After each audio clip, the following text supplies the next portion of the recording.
భారతవర్షం భారతవర్షం సారంగం పద తారంగం భారతవర్షం భారతవర్షం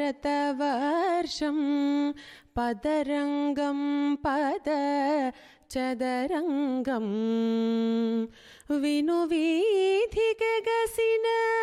వీరతురంగం విశ్వమానవుని వీరంగం భారతవర్షం భారతవర్షం భారతవర్షం భారతవర్షం కౌముదిలో కమ్మదనం కౌగిలిలో వెచ్చదనం అనురాగముతో నీ మెడకి పూసిన శ్రీగంధం రాగాలల్లిన ప్రణయమారుతం నీ మనసుకి కట్టిన మంగళసూత్రం భారతవర్షం భారతవర్షం సారంగం పద తారంగం. దూరదర్శన్ సప్తగిరి ప్రేక్షకులకు నమస్కారం. అందరికీ అంతర్జాతీయ మాతృభాషా దినోత్సవ శుభాకాంక్షలు. అమ్మ రూపమే భాష, అక్షరాల భాష, కలువరేకులాంటి భాష, కమ్మనైన పదకళల భాష. ఆ భాష అమృత జలపాతం. అదే మన మాతృభాష. కవితా సుగంధాలను వెదజల్లుతుంది, భావ గుబాళింపును విరాజిల్లుతూ ఉంటుంది మన మాతృభాష. ఈరోజు అంతర్జాతీయ మాతృభాషా దినోత్సవం. మరి ఈ తీయనైన తల్లి భాష మన మాతృభాష తెలుగు, దీని ప్రాముఖ్యత గురించి వివరించడానికి ఈరోజు మన దూరదర్శన్ సప్తగిరి స్టూడియోకి ఇద్దరు ప్రముఖ వ్యక్తులు విచ్చేశారు. వారే గోళ్ల నారాయణరావు గారు, పూలబాల వెంకట్ గారు. ముందుగా నా కుడివైపున ఉన్నారు గోళ్ల నారాయణరావు గారు. వారు నిఖాసైన తెలుగు భాష సైనికులు. నగరంలో సాహిత్య సాంస్కృతిక కార్యక్రమాలను నిర్వహిస్తూ ఎంతోమందికి వెన్ను దండుగా ఉంటూ కళాకారులకు బాసటగా నిలుస్తున్నారు. అలాగే నా ఎడమ వైపున ఉన్నారు పూలబాల వెంకట గారు. 6 విదేశీ భాషలను తన గళంలో పలికించినటువంటి బహుభాషి. 6 భాషలలో 60 పుస్తకాలకు పైగా రచించి అంతర్జాతీయ రచయితగా ప్రసిద్ధి చెందారు. French, German, Spanish, Italian, English, Japanese భాషలో ఎన్నో పుస్తకాలను రాసి వాటిని బోధిస్తూ విదేశీ భాషలపై తనదైన ముద్ర వేశారు పూలబాల వెంకట గారు. యూజీసీ జాతీయ స్థాయి సమావేశాల్లో ఫ్రెంచ్, జర్మన్ శాస్త్రీయ సాహిత్యంపై ప్రసంగించి అనేక మందిచే ప్రశంసలు అందుకున్నారు. ఫ్రెంచ్ భాషలో నవల రాసిన తొలి తెలుగు రచయిత. తెలుగులో ఒక్క ఆంగ్ల మాట కూడా, అంటే ఒక్క ఆంగ్ల పదం కూడా వాడకుండా వీరు ఒక పుస్తకాన్ని 1200 పేజీలకు పైగా వీరు రాశారు. అంతేకాకుండా ఆంధ్రప్రదేశ్ ఓపెన్ స్కూల్స్లో విదేశీ భాషలకు గౌరవ సలహాదారుగా ఉంటున్నారు. ఆంధ్రప్రదేశ్ ప్రభుత్వ వ్యవసాయ సంస్థకు ఫ్రెంచ్ అనువాదకుడిగా వీరు ఉన్నారు. అంతేకాకుండా వీరికి doctor APJ Abdul Kalam excellency అవార్డును కూడా అందుకున్నారు. నమస్కారం గోళ్ల నారాయణరావు గారు. అలాగే నమస్కారం వెంకట్ పూలబాల గారు. నమస్కారం. మీ ఇరువురికి అంతర్జాతీయ మాతృభాషా దినోత్సవ శుభాకాంక్షలు. శాంతమానసము నీయవే శారద నీరదయాన నీదయరాదా శాంతమానసము నీయవే శారద నీరదయాన నీదయరాదా శాంతమానసము నీయవే శారద.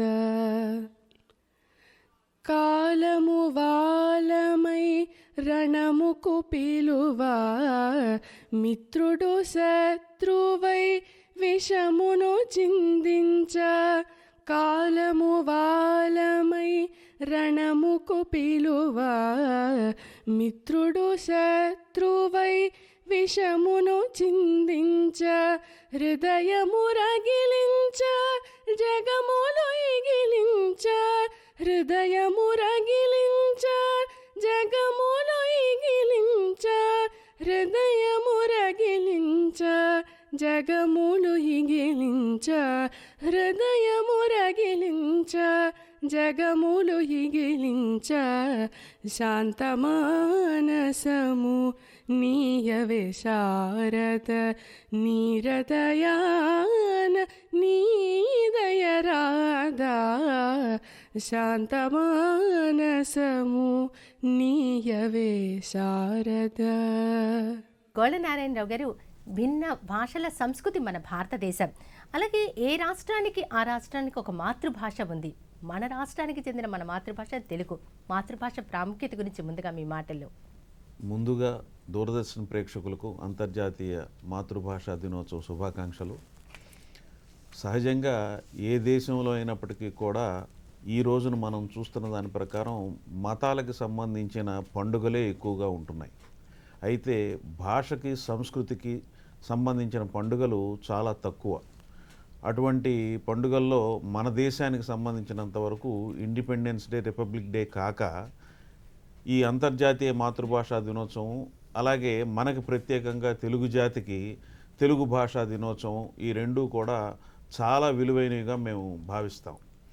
ఈ భాష అనేది లేకపోతే ఒక మనిషి నుంచి ఇంకో మనిషికి, ఒక జాతి నుంచి ఇంకో జాతికి కావాల్సినంత ఆ సమాచార ఆ సేకరణ కానీ సమాచారం ఇవ్వటం అనేది కానీ జరగదు. కాబట్టి భాష ఈ రోజున అత్యంత విలువైన ఆస్తిగా ప్రతి ఒక్కళ్ళు పరిగణించాలనేది నేను వ్యక్తిగతంగా భావిస్తాను. నారాయణరావు గారు, భాష అత్యంత విలువైన సంపద. ఏ ప్రాంతం వారికి ఆ ప్రాంత మాతృభాష చక్కగా తెలియజేశారు. వెంకట్ గారు, మరి మీరేమంటారు? ఎందుకంటే భాష భావాన్ని వెదజల్లుతుంది వ్యక్తుల మధ్య. మరి దీని గురించి మీరేమంటారు? ముందుగా దూరదర్శన్ ప్రేక్షకులందరికీ అంతర్జాతీయ మాతృభాషా దినోత్సవ శుభాకాంక్షలు. మాతృభాషని ఇష్టపడని వాళ్ళు ఎవరు ఉండరు. మాతృభాష సంబంధించినటువంటి పండగ జరుపుకోవడం గోళ్ళ నారాయణరావు గారు చెప్పినట్టు ఇది చాలా ఆనందం కలిగిస్తుంది. మాతృభాష ప్రాముఖ్యతని మరింత పెంచడానికి ఇటువంటి చర్చలు కానీ ఇటువంటి సంబరాలు కానీ చాలా ఉపయోగపడతాయి.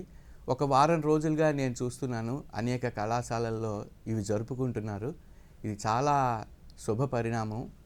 దీన్ని బట్టి మనం చూసినట్లయితే ఒక తరం వాళ్ళకి ఇంకా తెలియని వాళ్ళు, మాతృభాష ప్రాముఖ్యత తెలియని వాళ్ళు ఉండిపోయారు. అంటే చిన్నతరం, యువతరం. ఆ యువతరం కూడా స్పందించడం నేను చూశాను. మాతృభాషని ప్రేమించమని నేరుగా మనం అడిగే బదులు దాంతో వాళ్ళ హృదయాన్ని, మాతృభాష ద్వారా వాళ్ళ హృదయాల్ని రంజింపచేస్తే తప్పకుండా వాళ్ళు ఆ మాతృభాషను ప్రేమించి అది కలకాలం ఉండడానికి, పచ్చగా వర్ధిల్లడానికి వాళ్ళు తోడ్పడతారని నేను అనుభవపూర్వకంగా తెలుసుకున్నాను. వెంకట్ గారు, బాగుందండి. నారాయణరావు గారు, ప్రస్తుతం మన రాష్ట్రంలో ఈ మాతృభాష తెలుగు గురించినటువంటి పరిస్థితి ఎలా ఉందంటారు? ఇప్పుడే వెంకట్ గారు అన్నారు, మనకి ఏమన్నారంటే కళాశాలలో పండుగలు చేసుకుంటున్నారు వారం నుంచి అని అన్నారు. మరి ఈ సందర్భంలో ఓవరాల్గా చూస్తే కనుక పరిస్థితి ఎలా ఉందంటారు? ఈ మాతృభాషలో విద్యాబోధన అనేది రాజ్యాంగంలో పొందుపరచడం అయితే ఏంటి, ఆ తర్వాత ఇప్పుడు కేంద్ర ప్రభుత్వం వాళ్ళు ఆ రకమైన దిశలో తగిన ఉత్తర్వులు ఇవ్వటం అయితే ఏంటి, వీటన్నిటి మూలంగా మన మాతృభాష అయిన తెలుగు భాషకి మళ్ళీ పునర్వైభవం వస్తుంది అనే బాగా విశ్వాసంతో ఉన్నాం. ఇప్పుడు మేము ఒక భాషా సైనికులుగా చెప్పే విషయం ఏంటంటే, మనం ఈ ప్రపంచంలో ఉన్నాం కాబట్టి, ప్రపంచం ఈ రోజున ఒక కుగ్రామంగా మారిపోయింది కాబట్టి మనకి మాతృభాష ఒకటి, జాతీయ భాష ఒకటి, అంతర్జాతీయ భాష ఒకటి, ఈ 3 భాషలు కూడా నేర్చుకోవాలి, ప్రతి ఒక్కరూ తెలుసుకోవాలి అని చెప్పి మేము వ్యక్తిగతంగా భావిస్తున్నాం. అలాగే ఆ దిశలోనే మా ఉద్యమం కూడా నడిపిస్తున్నాం. ఇప్పుడు ఈ తెలుగు భాషని ప్రాథమిక స్థాయిలో తెలుసుకుని బాగా దాంట్లో అభ్యాసం చేసి అధ్యయనం చేస్తేనే, బోధన జరిగితేనే మనకి తర్వాత ఇతర భాషలు నేర్చుకోవటానికి ఇది ఒక ప్రాతిపదికగా, ఒక నిచ్చెనగా ఏర్పడుతుంది అనేది మొత్తం భాషా శాస్త్రజ్ఞులతో సహా ప్రపంచమంతా అంగీకరించిన విషయం. ఇప్పుడు ఈ రోజున ఈ అంతర్జాతీయ మాతృభాషా దినోత్సవం అనేది ఒక భాష కోసం ఒక జాతి నడిపిన ఒక ఉద్యమం తాలూకు విజయవంతమైన ప్రతిఫలం. అయితే ఎప్పుడో 1948లోనే ఈ రకమైన ఆశావహ దృక్పథాన్ని బంగ్లాదేశ్ వాళ్ళు పాకిస్తాను ఈ కలిసిన ప్రభుత్వంలో, అంటే అప్పట్లో ఏంటంటే తూర్పు పాకిస్తాను పశ్చిమ పాకిస్తాను ఉండేవి. ఆ సందర్భంలో వాళ్ళ ప్రతిపాదన పెడితే ఆ ప్రతిపాదన వీగిపోవటము, ఆ తర్వాత ఈ బెంగాలీలు ఎక్కువగా ఉన్న, బెంగాలీ భాష ఎక్కువగా ఉన్న ప్రస్తుత బంగ్లాదేశ్లో ఇది ఇలా కాదు, మన భాషని, మన ఉనికిని, మన ఇది కాపాడుకోకపోతే మనం తర్వాత తరాల వాళ్ళ దగ్గర తలదించుకోవాల్సి వస్తుంది అని చెప్పి ఒక ఉద్యమం ఉవ్వెత్తున లేచి, ఆ ఉద్యమంలో 1952లో కొంతమంది చనిపోవటం, చనిపోయిన తర్వాత అది పాకిస్తాను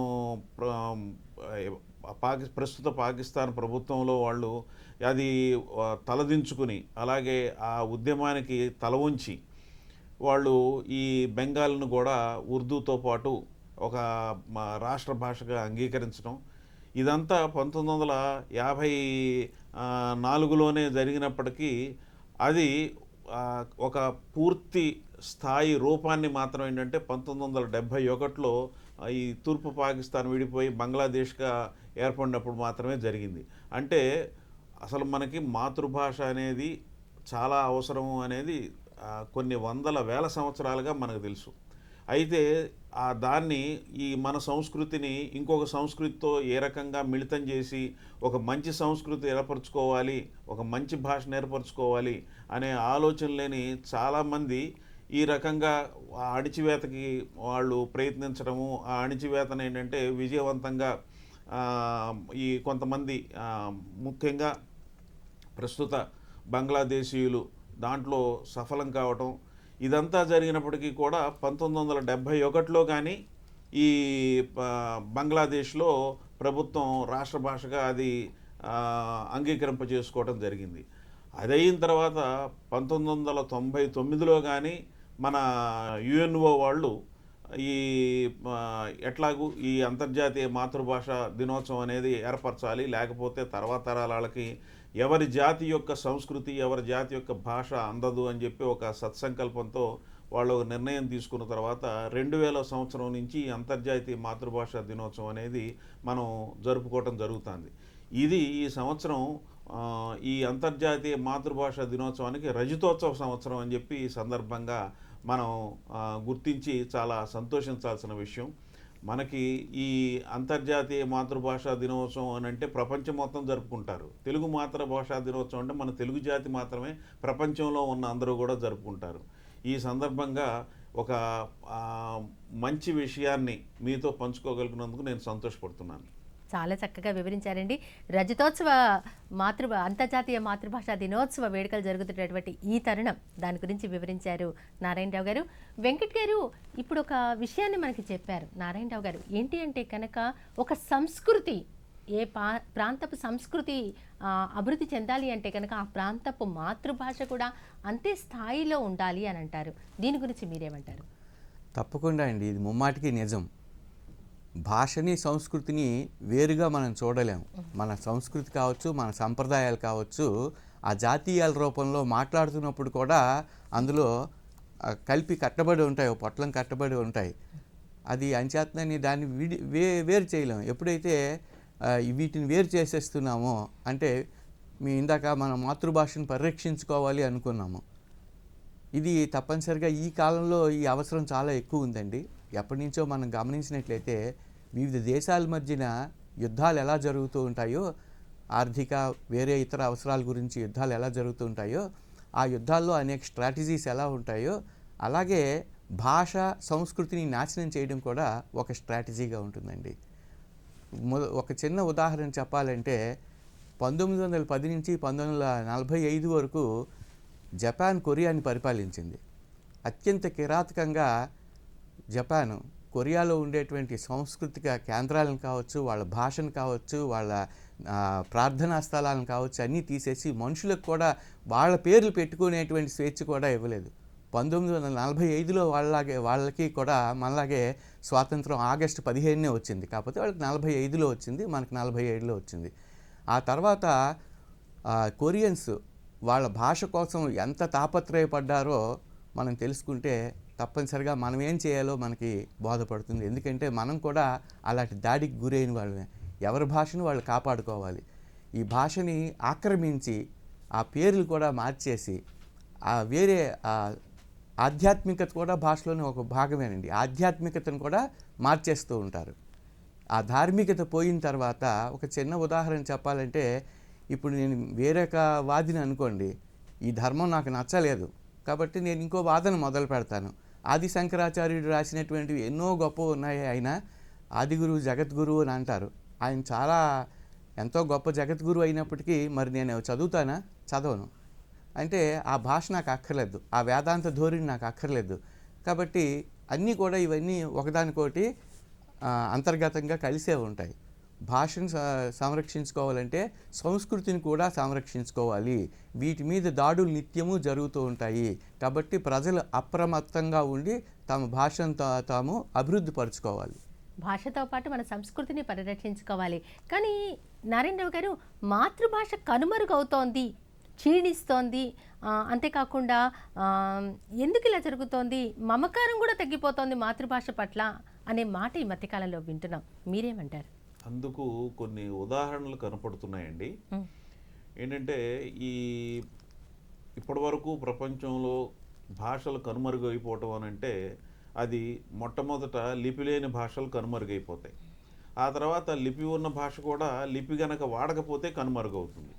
ఇప్పుడు మనం ఈ సాంకేతికత పెరగటం మూలంగా మనం ఏం చేస్తున్నామంటే ఈ అక్షరాన్ని రాయటం అనేది ఆపేసేసి ఈ అక్షరం సాంకేతికంగా కంప్యూటర్లోనో ఇంకో దాంట్లోనో ఉంటున్నది కాబట్టి ఒక బటన్ నొక్కితే ఆ అక్షరం ప్రత్యక్షం అవుతుంది. అంటే మనం ఈ వ్రాయటం మానేస్తున్నాం. కేవలం ఏంటంటే ఒక బటన్ నొక్కి చదవటం మాత్రమే మనం చేస్తున్నాం. ఇది నిదానంగా ఎక్కడి దాకా వెళ్తుందంటే ఆ మధ్యకాలంలో ఒక కార్టూన్ కూడా చూశాను నేను. ఈ భాష నేర్చుకునేటప్పుడు ముందు ఈ విద్యాభ్యాసం మొదలెట్టేటప్పుడు ఈ ఒక బియ్యంలో రాయటం, ఓం నమ శివాయ అని కానీ ఇటువంటివన్నీ రాయటం అనేది, బియ్యంలో వేలుతో రాయటం అనేది అదొక అలవాటు. ఆ కార్టూన్లో ఏమనుందంటే ఈ కంప్యూటర్ ముందు కీబోర్డు నొక్కేసేసి ఆ మాట ఆ పిల్లవాడికి రాసే ఇది చూపిస్తున్నారు. అంటే ఈ విషయంలో మనం ఆధునికంగా అభివృద్ధి చెందాం కదా అని చెప్పి మనకున్న ప్రాథమికమైన విషయాలు, అలాగే మన సంస్కృతిని, మనం ఒక ఆస్తిని ఏ రకంగా అయితే ఒక ఇల్లు, ఒక స్థలం, ఒక పొలం ఇటువంటి ఎలాగైతే తర్వాత తరాలకు అందించాలని చెప్పి తాపత్రయపడతామో, మనం ఈ రోజున మన యొక్క సంస్కృతి, మన యొక్క ముఖ్యమైన భాషని తర్వాత తరాలకి అందించడానికి మనం అంత స్పందించట్లేదు. ఈ విషయంలో మనకంటే ఇప్పుడు ఎన్ఆర్ఐలు, అమెరికా ఇతర దేశాల్లోని ఎన్ఆర్ఐలు మెరుగ్గా ఉన్నారని చెప్పి నేను వ్యక్తిగతంగా భావిస్తున్నాను. వాళ్ళకి నేను ఈ సందర్భంగా హృదయపూర్వకమైన ధన్యవాదాలు, కృతజ్ఞతలు తెలియజేస్తున్నాను. మనం ఏ భాష అయినప్పటికీ కూడా మనకి ఎంత అవసరమో అంత ఖచ్చితంగా నేర్చుకోవాలి. మనకి ఉద్యోగార్థం అంటే ఉపాధి కోసం ఎంతవరకు ఏ భాష అయితే నేర్చుకోవాలో ఆ భాష నేర్చుకోవాలి. ప్రపంచ దేశాల్లో అన్నిట్లోనూ ఆంగ్లం లేదు. చాలా దేశాల్లో వాళ్ళ మాతృభాషలతో వాళ్ళ వ్యవహారాలు నడుపుకుంటున్నారు, ఉద్యోగాలు జరుగుతున్నాయి, అభివృద్ధి జరుగుతూ ఉంది. మనం కేవలం ఏంటంటే ఒక 4-5 లెక్క పెట్టుకునే దేశాలు, అమెరికా, ఇంగ్లాండు, ఆస్ట్రేలియా, ఇటువంటి కొన్ని దేశాల్లో మాత్రమే మనం ఉద్యోగార్థులమై వెళ్ళటం మూలంగా ఈ ఉద్యోగార్థులందరూ కూడా ఈ ఆంగ్ల భాష నేర్చుకోవటం అనే దానికి బాగా అలవాటు పడ్డారు. ఈ ఆంగ్ల భాష నేర్చుకునే విషయంలో కూడా అది ప్రాథమిక స్థాయి వరకు మాతృభాష నేర్చుకుని ఆ తర్వాత స్థాయిలో ఆంగ్ల భాష నేర్చుకుంటే ఏ రకమైన ఇబ్బంది, అభ్యంతరం ఉండదు. అయితే వీళ్ళు ఏం చేస్తున్నారంటే ప్రాథమిక స్థాయిలో కూడా మాతృభాష బోధనని పల్చన చేసి ఆంగ్ల భాషని బాగా ముందుకు నెట్టే కార్యక్రమం నడుస్తూ ఉన్నది. కాబట్టి ఇప్పుడు జరుగుతున్నది ఏంటంటే ఈ దీంట్లో అత్యంత ప్రావీణ్యత, అంటే తెలుగులో ఏమాత్రం ప్రావీణ్యత లేకుండా ఇంగ్లీష్లో అత్యంత ప్రావీణ్యత కోసం చాలా తాపత్రయపడుతున్నారనేది మాకు భాషా సైనికులుగా అనిపిస్తోంది. ఇప్పుడు ఈ ఇందాక సాంకేతికత అనే పదం వచ్చింది. ఈ సాంకేతికత ఈ రోజున ఎంత పెరిగిపోయిందంటే, మనం ఒక భాషలో ఒక వ్యాసం రాసి దాన్ని కంప్యూటర్ ద్వారా, ఒక యాప్ ద్వారా టెక్స్ట్ నుంచి ఇంకొక టెక్స్ట్కి, ఇంకో భాష యొక్క టెక్స్ట్కి, అలాగే టెక్స్ట్ నుంచి ఇంకో భాష యొక్క స్పీచ్కి, అలాగే స్పీచ్ నుంచి ఇంకో భాష యొక్క స్పీచ్కి, ఈ రకంగా ఒక యాప్స్ వచ్చేసేసి మనకి ఏ భాషలో కావాలంటే ఆ భాషలో మనం రాసింది కానీ మాట్లాడింది కానీ వెనువెమ్మటే మనకి వచ్చేసే ఆ రకమైన సాంకేతిక పెరిగింది. కాబట్టి ఆ సాంకేతిక పెరిగినప్పుడు అది వాడుకునే ఇది మనం చూడాలి. ఇప్పుడు ఎవరికైనప్పటికి కూడా ఎన్ని లక్షల ఉద్యోగాలు ఎన్ని దేశాల్లో దొరుకుతున్నాయి, అలాగే ఏంటంటే స్థానికంగా మన దేశంలో మన రాష్ట్రంలో మన భాషలో ఎన్ని రకాల ఉపాధి అవకాశాలు ఉంటాయి. ఇవన్నీ కూడా మనం కనుక కంపేర్ చేసుకున్నట్టయితే బయటికి వెళ్ళే వాళ్ళు తక్కువ, లోపల ఉండేవాళ్ళే ఎక్కువ అని చెప్పి మేము భావిస్తున్నాం. కాబట్టి ఈ బయటికి వెళ్ళే వాళ్ళకి కమ్యూనికేషన్ చేయటానికి కానీ, నెగోషియేషన్ చేయటానికి కానీ దానికి సరిపడా వాళ్ళకి ఇతర భాషా బోధనలు ఖచ్చితంగా ఉండాలి. ఇతర భాషా బోధనలు ఖచ్చితంగా ఉండాలి. అయితే ఎంతవరకు ఉండాలంటే కమ్యూనికేషను, నెగోషియేషన్ వరకు ఉండాలి. ఇక పోయిటరీ రాయాలని అంటారా, పోయిటరీ అవతల భాషలో రాయాలంటే దానికి ప్రత్యేకమైన శిక్షణ తీసుకోవాలి. అటువంటి ఆ వ్యవస్థని మనం ఏర్పాటు చేసుకున్నట్లయితే మన మాతృభాష ఎక్కడికి పోదు. మాతృభాషని మనం రక్షించడం అని అంటే మనల్ని మనం రక్షించుకోవడం అవుతుంది. ఇప్పుడు మనల్ని తెలుగు వాళ్ళు అంటారు. ఎందుకంటారు? మనం తెలుగు భాష మాట్లాడతాం కాబట్టి తెలుగు వాళ్ళు అంటారు. ఇప్పుడు పిల్లలు వాళ్ళు ఏంటంటే తెలుగు రాయటం రాక, తెలుగు మాట్లాడటం రాక ఈ రకంగా జరుగుతున్న సందర్భంలో వాళ్ళు కాలేజీల్లో, స్కూల్స్లో ఇంగ్లీష్లోనే మాట్లాడాలి. అలాగే అదేంటంటే తీసుకొచ్చి ఇంట్లో కూడా ఆ రకమైన అభ్యాసమే చెయ్యాలి అని చెప్పి అంటున్నప్పుడు నాకు భయం వేస్తుందేమో. ఏంటంటే ఒక 50 సంవత్సరాల తర్వాత ఎప్పుడు మొత్తం అంతా మనం ఆంగ్ల జాతిలో కలిసిపోతామా అనే భయం మాత్రం నాకు చాలా సిన్సియర్గా వేస్తుంది. దీనికి ఒక అడ్డుకట్ట వేయాలి అని చెప్పి నేను హృదయపూర్వకంగా కోరుకుంటున్నాను. దానికి మార్పు అనేది రావాలని మనం ఆశిద్దామండి. వెంకట్ గారు, మీరు అనేక ఇతర భాషల్లో అంటే విదేశీ భాషల్లో మీరు శిక్షణ ఇస్తూ ఉన్నారు. అటువంటప్పుడు మన మాతృభాష యొక్క ప్రాముఖ్యత గురించి చూస్తే కనుక మీకు ఎలాంటి అభిప్రాయం కలుగుతుంది? ఇక్కడ ఇందాక మనం అనుకున్నది ఏంటి అంటే ఆధునికత పెరిగిపోయింది, యంత్రాలను ఉపయోగించి భాషను రాస్తున్నారు అనేటువంటి దాంతో కలుపుకుని దీనికి సమాధానం చెప్తానండి. నేను దాని గురించి ఎంతో మనస్తాపం చెందుతూ ఉంటాను. నేను ఏదో ఈరోజు ఉత్సవం జరుగుతున్నది కాబట్టి నేను ఈ బట్టలు వేసుకోలేదు. నా జీవితంలో ఎక్కువ భాగం నేను ఈ బట్టలే ధరిస్తాను, తక్కువ భాగమే ఇంగ్లీష్ వస్త్రాలు నేను ధరిస్తాను. మన దేశంలో ఆధునికత వక్రమార్గం పట్టడము, శృతి మించడము మనం చూస్తున్నాం. ఒక జాతి అంతా కూడా వాళ్ళ వేషాలు మార్చుకుని తిరగాల్సిన అవసరం ఏమీ లేదు. ఒకటోది ఖచ్చితంగా, ఇది నా మనస్ఫూర్తిగా చెప్తున్నమాట. రెండోది ఏంటి అంటే తెలుగును పూర్తిగా సర్వనాశనం చేసేలాగా విద్యా వ్యవస్థ అయితే ఉండవలసిన అవసరం లేదు. ఎందుకంటే నేను అనేక మందికి పాఠాలు చెప్పాను, విదేశీ భాషలు బోధించాను. జర్మనీ వెళ్ళేటువంటి డాక్టర్లు కావచ్చు, అలాగే మరి ఫ్రాన్స్ వెళ్ళినటువంటి డాక్టర్సు, మిగతా వృత్తుల వాళ్ళు కూడా, ఇంజనీరింగ్ వాళ్ళు కూడా ఉన్నారు, డెంటిస్టులు, ఇంజనీర్స్, ఇలాంటి వాళ్ళందరూ కూడా నేనే కాదు ఎవరి దగ్గర నుంచి శిక్షణ తీసుకున్నా 3 నెలలు 4 నెలలు తీసుకుంటారు.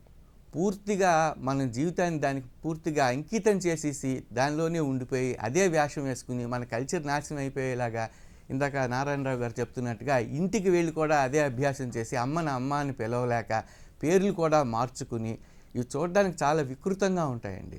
ఇవి చాలా భయంకరంగా కూడా ఉంటాయి. వాళ్ళని కాదని అనలేము, మన అభిప్రాయం చెప్పలేము. అలాగే ఇది నేర్చుకోవడానికి అట్టే టైం పట్టదు. ఇంగ్లీష్ నేర్చుకోవడానికి కూడా, ఈ ఇంగ్లీష్ నేర్చుకునే పద్ధతిలో కూడా మనం గమనించినట్లయితే స్పష్టంగా మనకు తెలుస్తుంది. రెండిటికి చెడ్డ రాబడి అనేటువంటిది మనం నిరూపిస్తూ ఉంటాం. ఎందుకంటే ఇంగ్లీష్ ఎంత మాట్లాడడం వస్తున్నది, మనకు వచ్చిన ఇంగ్లీష్ ఆవగింజంత, దాన్ని మనం ఆవగించంత ఆంగ్లాన్ని గుమ్మడికాయ అంత చూపిస్తామని చెప్పి ఈ గ్రంథంలో నేను చెప్పాను. ఈ గ్రంథం అంతా కూడా నా బాధ. ఈ భారతవర్ష అనేటువంటిదంతా కూడా తెలుగు గురించి పడినటువంటి వేదన, దానికి ఇచ్చేటువంటి ప్రాముఖ్యతని ఈ గ్రంథంలో ఉండేటువంటి పాత్రల ద్వారా చూపించాను. ఇదే నిత్య జీవితంలో జరుగుతున్నది కూడాను. బాగుందండి. అంటే ఇప్పుడు అనేక మంది మన విదేశీ భాషలకు మీరు అనేక మందికి మీరు ప్రత్యేకంగా శిక్షణ ఇస్తున్నారు.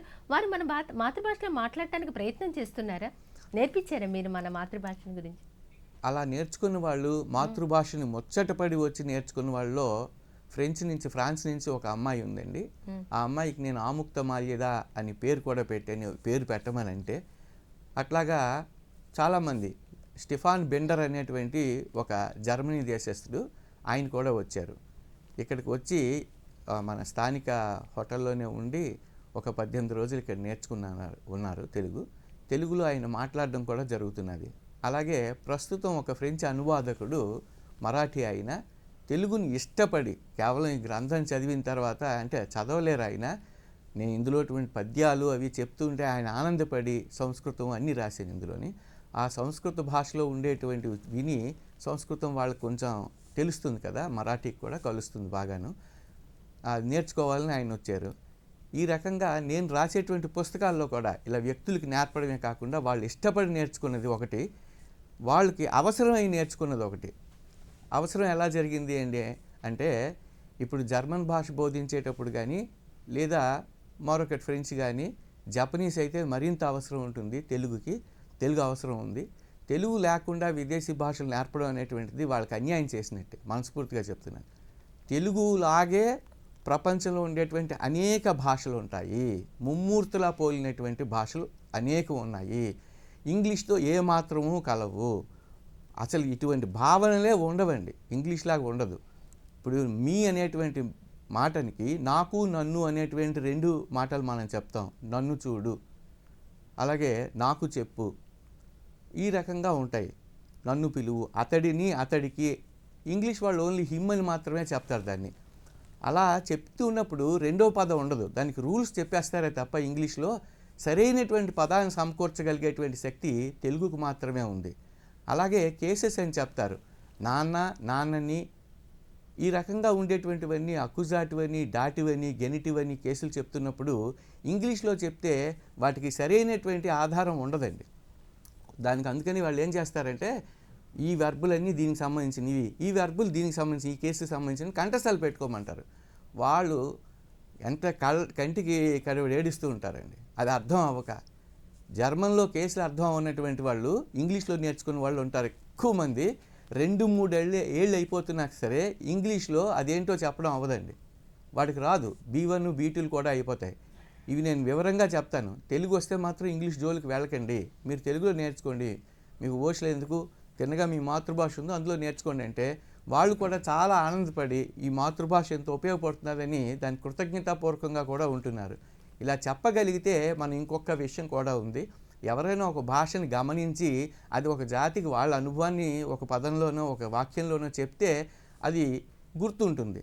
అందులో విశేషమైన కృషి చేసినటువంటి మనిషిగా నేను జపనీస్ లాంగ్వేజ్ చాలా కాలం నుంచి నేర్చుకుంటున్నాను.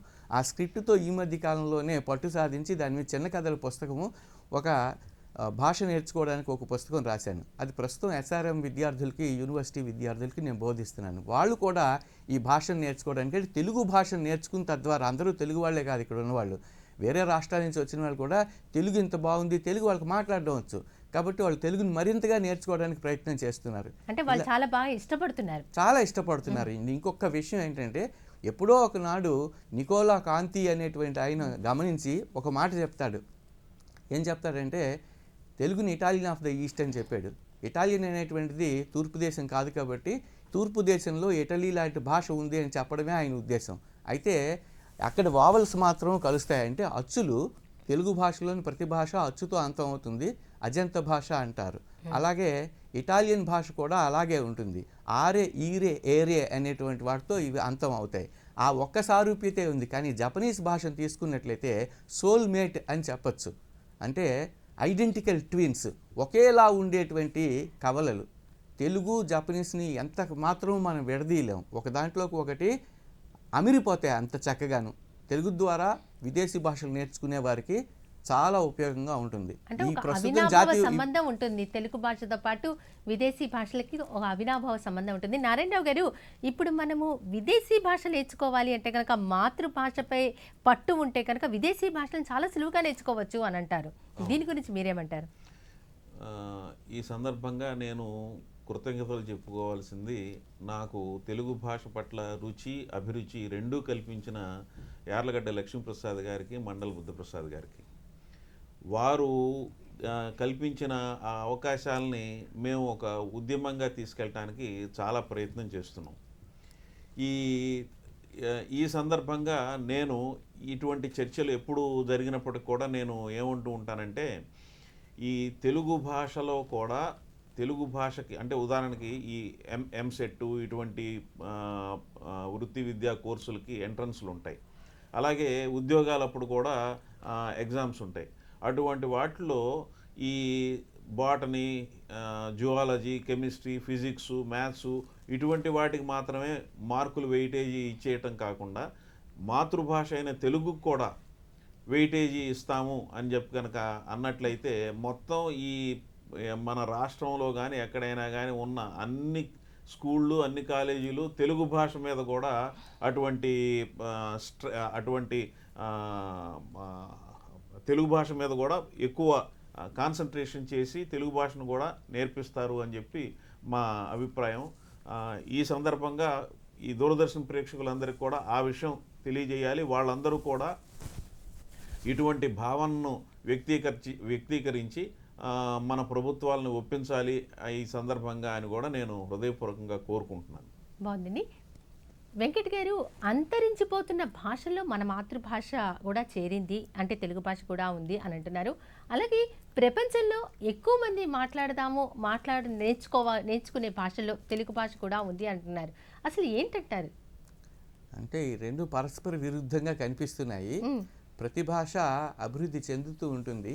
అలాగే భాష కూడా ఒక సాధారణమైనటువంటి ఒక జీవిలాగే పెరగడము, వృద్ధాప్యం పొందడము, మరణించడం కూడా జరుగుతుంది.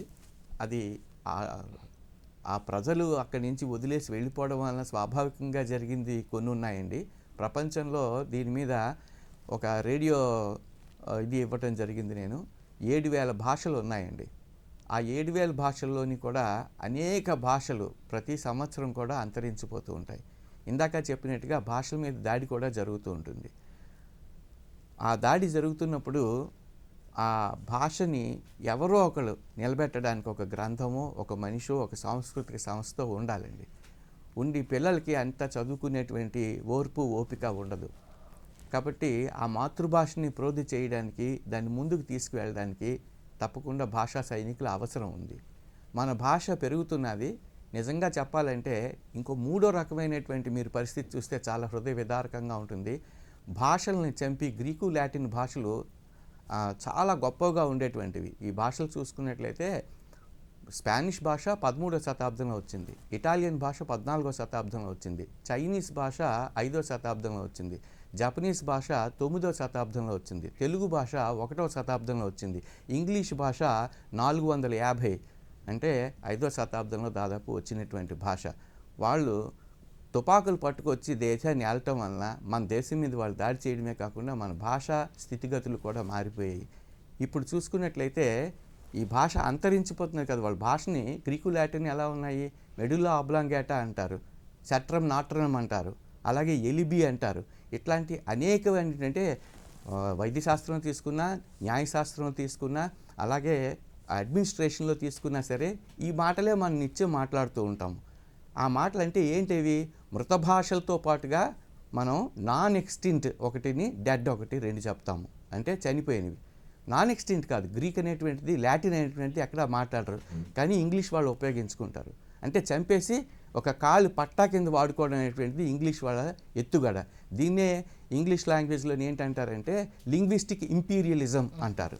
వాళ్ళు భాష ద్వారా కూడా దాడి జరుగుతూనే ఉంటుందండి. ఎప్పుడు కూడా ఒకే దాడి వెపన్స్ ద్వారానే జరగదు, భాష ద్వారా జరుగుతుంది. కాబట్టి భాషను మనం కాపాడుకోవాలి. బాగుందండి. నారాయణరావు గారు, మాతృభాష లేనిదే మానవ జాతికి వికాసం లేదు అని అంటారు.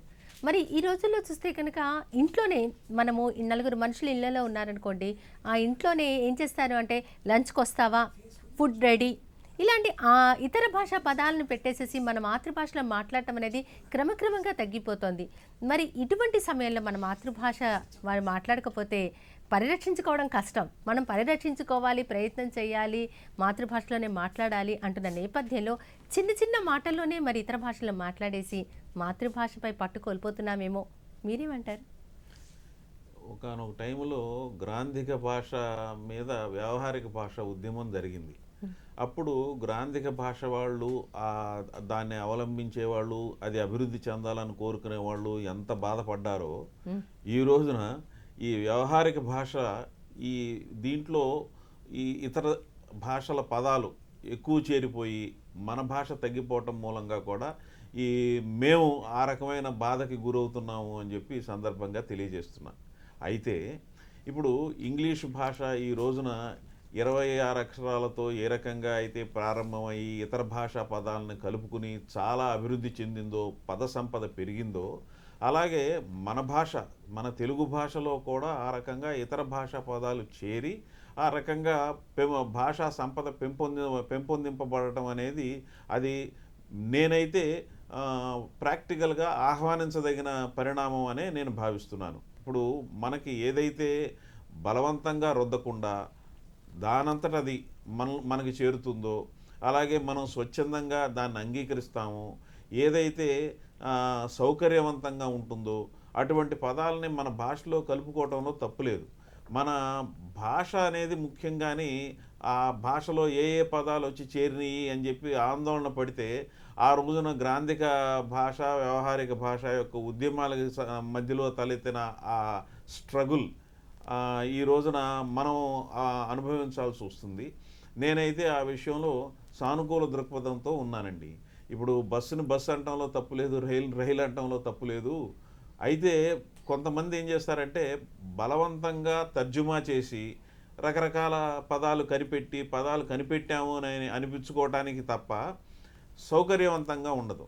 అసలు ఈ భాష అనే దాన్ని ఎవరు కాపాడుతున్నారు అనే ప్రశ్న కనుక వేసుకున్నట్టయితే ఈ మధ్యతరగతి, ఎగువ తరగతి వీళ్ళెవరూ కూడా భాషను కాపాడట్లేదు, భాషను వాడుతున్నారంతే. భాషను కాపాడుతున్నది మాత్రం దిగువ తరగతి ఆర్థికపరమైన రంగంలో ఉన్న వాళ్ళే అని చెప్పి నాకు అనిపిస్తుంది. వాళ్ళు మాట్లాడినంత తెలుగు భాష మనం ఎవరం మాట్లాడం. అలాగే ఈ భాషకు సంబంధించినంత వరకు కూడా మనం గమనించాల్సింది భాష అనేది దేనికైనా కానీ సానుకూలంగా ఉండాలి. అది ఎంత ఎక్కువ పదాలను కలుపుకుంటే భాష అంత విస్తృతం అవుతుంది అనేది కూడా మనం దృష్టిలో పెట్టుకోవాలని చెప్పి నేను భావిస్తాను. అంటే పదాలు చేరడంలో తప్పేమీ లేదు. ఇది మీరు సానుకూలంగా స్పందించారు. వెంకట్ గారు మరి మీరేమంటారు? ఇది కొంతవరకు పర్వాలేదండి. ఇది ఏదైనా అతి అనర్థహేతు అని చెప్పి ఎలా ఉంటుందంటే మనం అనేక సందర్భాల్లో టీవీలో మాట్లాడే వాళ్ళని చూస్తూ ఉంటాము. వాళ్ళు ఏ వృత్తికి సంబంధించిన వాళ్ళైనా మాట్లాడుతూ బట్ అని అంటూ ఉంటారు, ఎండ్ అని అంటూ ఉంటారు. అలాగే మనం సినిమా సాహిత్యంలో చూసుకున్నట్లయితే హ్యాపీగా, జాలీగా ఎంజాయ్ చేయరా, అసలు అందులో తెలుగానే ఉందా? ఇలాగా ప్రతి విషయంలోని అతి వాడుక ఎక్కువైపోతున్నది. ప్రతి విషయంలోని మాట్లాడగలిగే మాటకు కూడా ఇంగ్లీషే మాట్లాడుతూ ఉంటే ఇంక తెలుగు మాటలు మర్చిపోయే పరిస్థితి వచ్చేస్తున్నది. తెలుగు మాటలు తట్టట్లేక తడువుకుంటున్నారండి. తెలుగు ఎలా మాట్లాడాలో తెలియక తెలుగు వాళ్ళు. ఎందుకని నేను ఒక విషయం చెప్తున్నాను, నవల్లో కూడా అదే చెప్పాను నేను. అంటే అర్ధ ఆంగ్లీయులు అంటే ఏంటి, ఆంగ్లో ఇండియన్స్, సగం తెలుగు సగం ఇంగ్లీషు. ఆంగ్లో ఇండియన్ అంటే అదే కదా కాంబినేషను. అట్లాగే అఘోరించింది ఇప్పుడు ప్రస్తుతం ఉండే పరిస్థితి. మరి గోల్డ్ నారాయణరావు గారు ఇప్పుడే చెప్పారు, వెంకట్ గారు హ్యాపీగా జాలీగా ఎంజాయ్ చేద్దామని. సినిమా సాహిత్యంలో కూడా మనకి ఇతర భాష పదాలు రావడం వల్ల మాతృభాష ప్రభావం తగ్గుతోందంటారా? మీరేమంటారు? అసలు ఈ రోజున సినిమాల్లో సాహిత్యం ఉందనేదే నేను భూతద్దంతో వెతకాల్సిన పరిస్థితి ఉన్నది. అది పక్కన పెట్టి నేను మాట్లాడేది ఏంటంటే, ఇప్పుడు ఇందాక మన వెంకట్ గారు, నేను ఎప్పుడు కూడా ఈ రకమైన పంచాలు ఆల్చి ఇటువంటి ఆహార్యంతో ఉంటాను, నేను నాలో తెలుగుదనం ఉట్టిపట్టడం అనేది నాకు ఇష్టము, నన్ను చూసిన వాళ్ళు స్ఫూర్తి తెచ్చుకోవడం అనేది కూడా నాకు ఇష్టము అని చెప్పారు. మాకు చూడటానికి చాలా ఇష్టం, అందంగా ఉంది. అయితే సౌకర్యం ఏంటి అనేది కూడా మనం ఆలోచించాలి. ఇప్పుడు స్త్రీలు వీళ్ళందరూ కూడా ఇంతకుముందు ఫలానా రకమైన ఆహార్యం ఉండాలి, ఈ రోజున వాళ్ళు బస్సులు ఎక్కడానికి పరిగెత్తాలి, ఆటోలు ఎక్కడానికి పరిగెత్తాలి, వాళ్ళకి ఆ రకమైన ఆహార్యం కాకుండా ఇప్పుడు ఏదైతే సౌకర్యవంతంగా ఉందో అది వాళ్ళని మనం అభినందిస్తాము, అలాగే మద్దతు తెలియజేస్తాం వాళ్ళకి. అలాగా ఇప్పుడు ఈ భాషకు సంబంధించి కూడా ఈ సౌకర్యం ఏంటి అనేది చూసుకోవాలి. మనం ఇది ఒక ఉద్యమంగా మొదలెట్టి మన మాతృభాషను కాపాడుకోవటం, అలాగే ఏంటంటే వీలైనంత వరకు తెలుగులోనే మర్చిపోయిన పదాలు, చాలా పదాలు శాసనాల్లో ఉన్నాయి కానీ ఇవన్నీ చూసుకుంటా ఉంటే ఎన్నో పదాలు మనం మర్చిపోయాం. అలాగే మనకి రాయలసీమ, ఆంధ్ర, తెలంగాణ, మన ఉత్తరాంధ్ర ఇటువంటి ఏంటంటే ఎన్నో యాసలు ఉన్నాయి. ఇప్పుడు ఆ యాసల్లో వాళ్ళ ఎక్స్ప్రెషన్ కానీ వాళ్ళు వాడే పదాలు కానీ చాలా వైవిధ్యభరితంగా ఉంటాయి. ఇవన్నీ కూడా ఒక ఒక పెద్ద ఒక నిఘంటువుగా తయారు చేయటమా, లేకపోతే ఇప్పుడు సాంకేతికతని అందిపుచ్చుకున్నాం కాబట్టి ఇవన్నీ కూడా మనం కంప్యూటర్లో స్టోర్ చేయటమా, ఇది అందరికీ తెలియజేయటమా? ఇప్పుడు ఇవన్నీ కూడా మనం చూసుకుంటే మనం ఇప్పుడు ఉద్యమం మొదలెడితే ఒక 40-50 ఏళ్ళకైనా మన తర్వాత తరాల వాళ్ళైనా సరే మన భాష, మన మంచి తెలుగు మాట్లాడటానికి, పూర్తిగా వాడటానికి అవకాశం ఉంటుంది. ఇప్పుడు కొన్ని పదాలు ఈ సాంకేతికంగా, వైజ్ఞానికంగా, వైద్యపరంగా ఇవన్నీ వచ్చిన పదాలు, చాలా పదాలు అవన్నీ కూడా ఆ వస్తువులు కనుక్కున్నది కానీ, ఆ విధానాలు కనుక్కున్నది కానీ పాశ్చాత్యులు కాబట్టి వాళ్ళ పదాలు మనకిస్తారు. ఆ పదాలను మనం వాడాల్సిందే. అది వాడకుండా దానికి ఏదో మనం బలవంతపు తర్జుమా చేసి వాడాల్సిన అవసరం లేదు అన్నంత వరకే నేను చెప్తున్నాను కానీ పూర్తిగా ఈ తెలుగు మర్చిపోయే కార్యక్రమంగా అనేది నేను చెప్పట్లేదు. దీనికి కారణం ఏంటంటే ఈ ఒక ప్రస్తుతం ఈ ఉన్న విధానంలో ఇంగ్లీషులో నేర్చుకుంటే తప్పితే వీళ్ళకి బ్రతుకు తెరువు ఉండదు, అలాగే భవిష్యత్తు ఉండదు, అలాగే ఎక్స్పోజర్ ఉండదు. ఇటువంటివన్నీ కూడా ఒక భ్రమ కల్పించటమును దాని వెంట లాక్కుని వెళ్ళటం జరుగుతూ ఉన్నది. కాబట్టి ఇప్పుడు ప్రస్తుతం ఆ సమస్య ఉన్నది.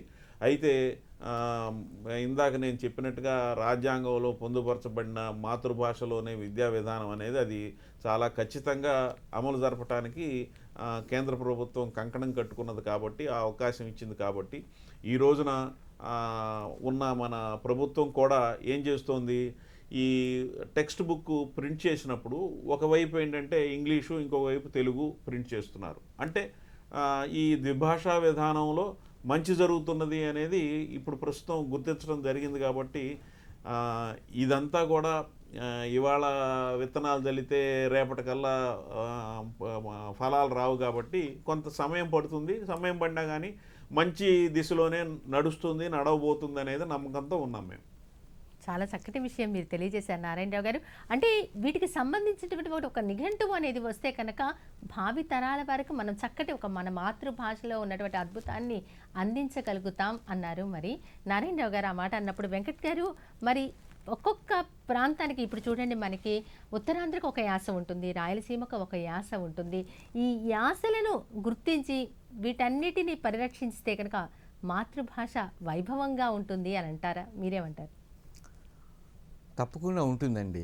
భాషని కేవలం మన సౌకర్యం కోసం మనం మాట్లాడుకుంటుంటే ప్రయోజనం కూడా ఆలోచించాల్సి వస్తుంది. ఇప్పుడు ప్రయోజనం ఆశించి చాలామంది ఆంగ్ల భాషను నేర్చుకుంటున్నారు. GRE, TOEFL లాంటి ఎగ్జామ్స్ కోసం చాలా కుస్తీలు పడుతుంటారు. అయితే భాష మనకు బాగుంటుంది కదా అని వాడుక భాషలోని మనం ఎక్కువగా ఆంగ్ల పదాలు జొప్పించి మాట్లాడుతుంటే వెయిట్ చేయండి, సిట్ చేయండి, క్లీన్ చేయండి, లైక్ చేయను ఇలా మాట్లాడుతుంటే ఎలా ఉంటుంది?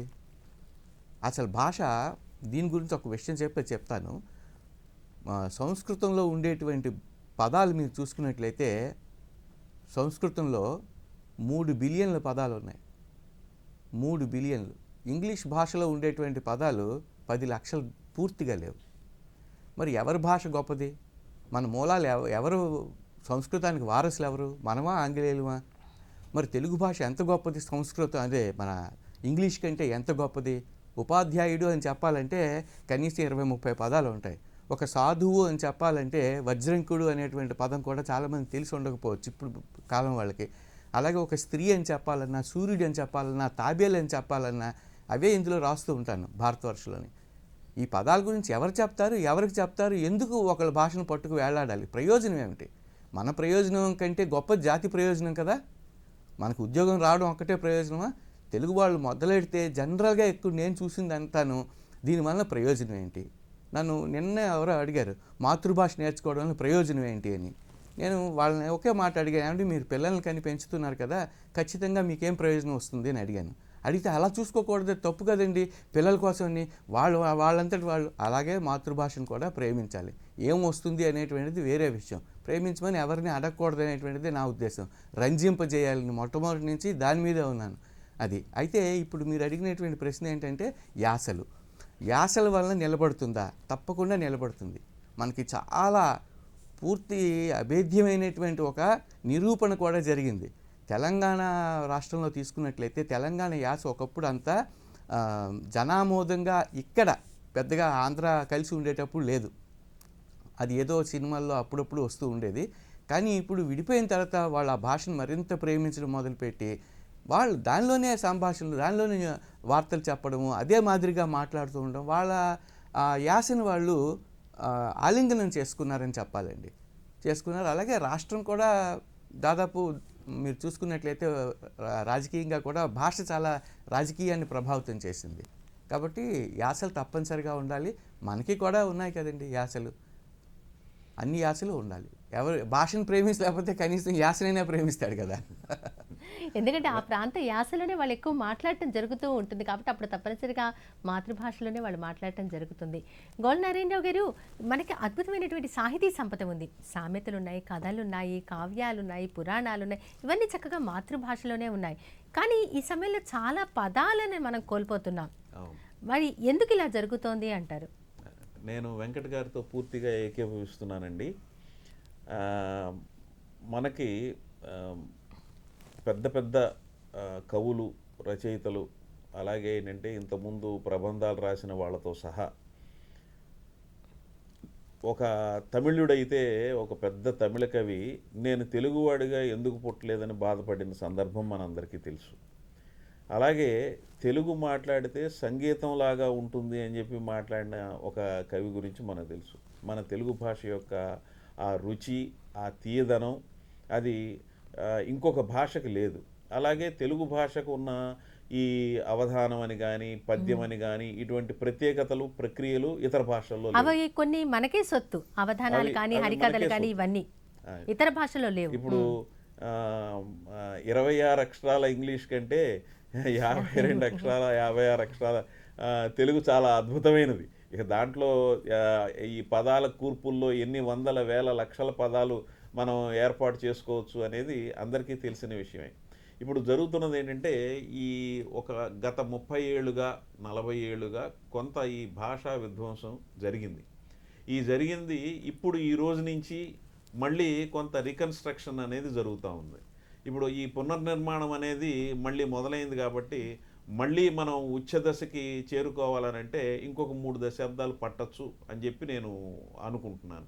మనం ఎప్పుడైతే సాంకేతికత గురించి కానీ, ఇంకో దాని గురించి కానీ, ఇతర భాషల యొక్క వాళ్ళు అభివృద్ధి చేసిన వాటి మీద ఆధారపడతామో అప్పుడు ఖచ్చితంగా మనం మన సొంత ఇది కోల్పోతాం.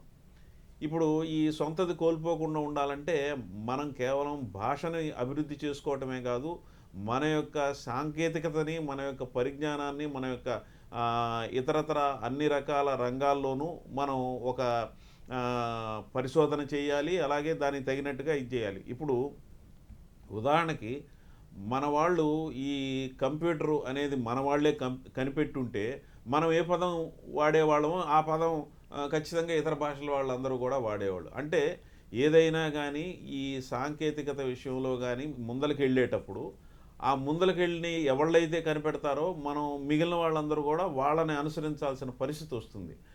మనం ఈ భాష అనేటప్పటికీ ఈ తెలుగు భాషలో ఒక 2 విషయాలు ఉంటాయి. ఒకటి ఏంటంటే వ్రాయడం, ఇంకోటి వినడం.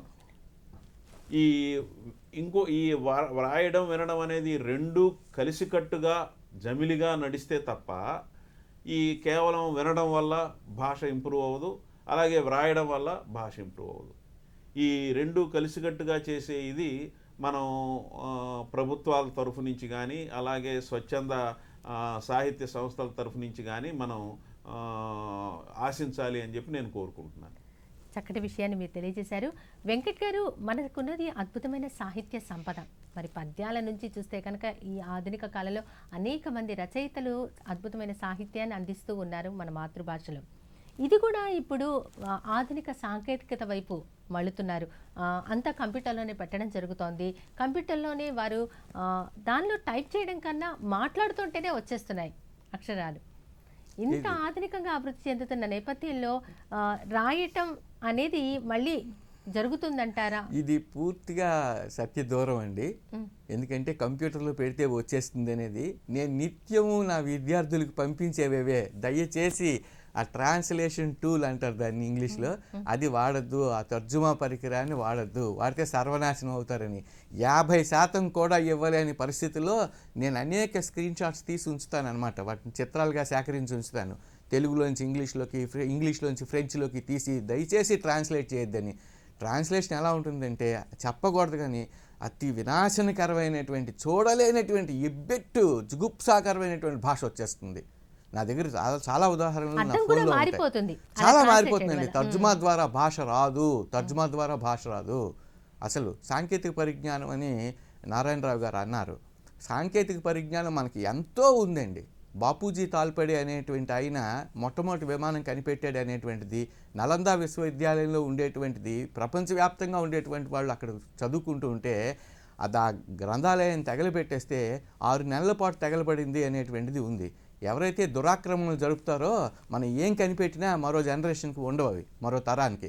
కాబట్టి మనం ఏంటంటే వాటి మీద ఎక్కువగా ఆధారపడకూడదని నా అభిప్రాయం. వ్యక్తిగతంగా నేనేంటి అనుకుంటానంటే, మన వాళ్ళు చాలా కనిపెట్టారు. వేదంలోని ఎన్నో రహస్యాలు ఉన్నాయి, అధర్వణ శాస్త్రంలోని. నేను జర్మనీలో ఉండేటువంటి వెబ్సైట్స్ నేను చదువుతూ ఉంటాను. వాళ్ళు మన ఇండియాని ఎంత ప్రేమిస్తారంటే మీరు చాలా పులకరించిపోతారనమాట. మన మునులని, ఋషుల్ని వాళ్ళు ఏంటంటారంటే సైంటిస్టులు అంటారు. సైంటిస్టులే, మనకు ఉన్నదంతా సైంటిస్టులే. టెస్ట్ ట్యూబ్ బేబీస్ని మనమే మొట్టమొదటిగా, కౌరవులందరూ ఎవరు? టెస్ట్ ట్యూబ్ బేబీసే కదా. మరి ఇట్లాగా ఎంతమంది మనం ఎన్ని సాధించలేదండి. పుష్పక విమానం గురించి చెప్పారు. ఇవన్నీ ఏమి కట్టుకథలు అనుకుంటే, దిండిబట్ల విశ్వనాథ శాస్త్రి గారు అని చెప్పి 2వ ప్రపంచ యుద్ధ కాలంలో వేగులను పంపించి జర్మనీ తీసుకువెళ్ళి అతని దగ్గర నుంచి ఆయుధాలు చేయించినట్టుగా నేను వార్తల్లో కథనాలు చదివాను. ఆ తర్వాత నేను సోషల్ మీడియాలో కూడా అవి నేను చూస్తున్నాను. కాబట్టి మన వాళ్ళ ప్రతిభని మనం ఎప్పుడూ కూడా తక్కువ అంచనా వేయకూడదు. మన వాళ్ళు అన్నీ కనిపెట్టారండి.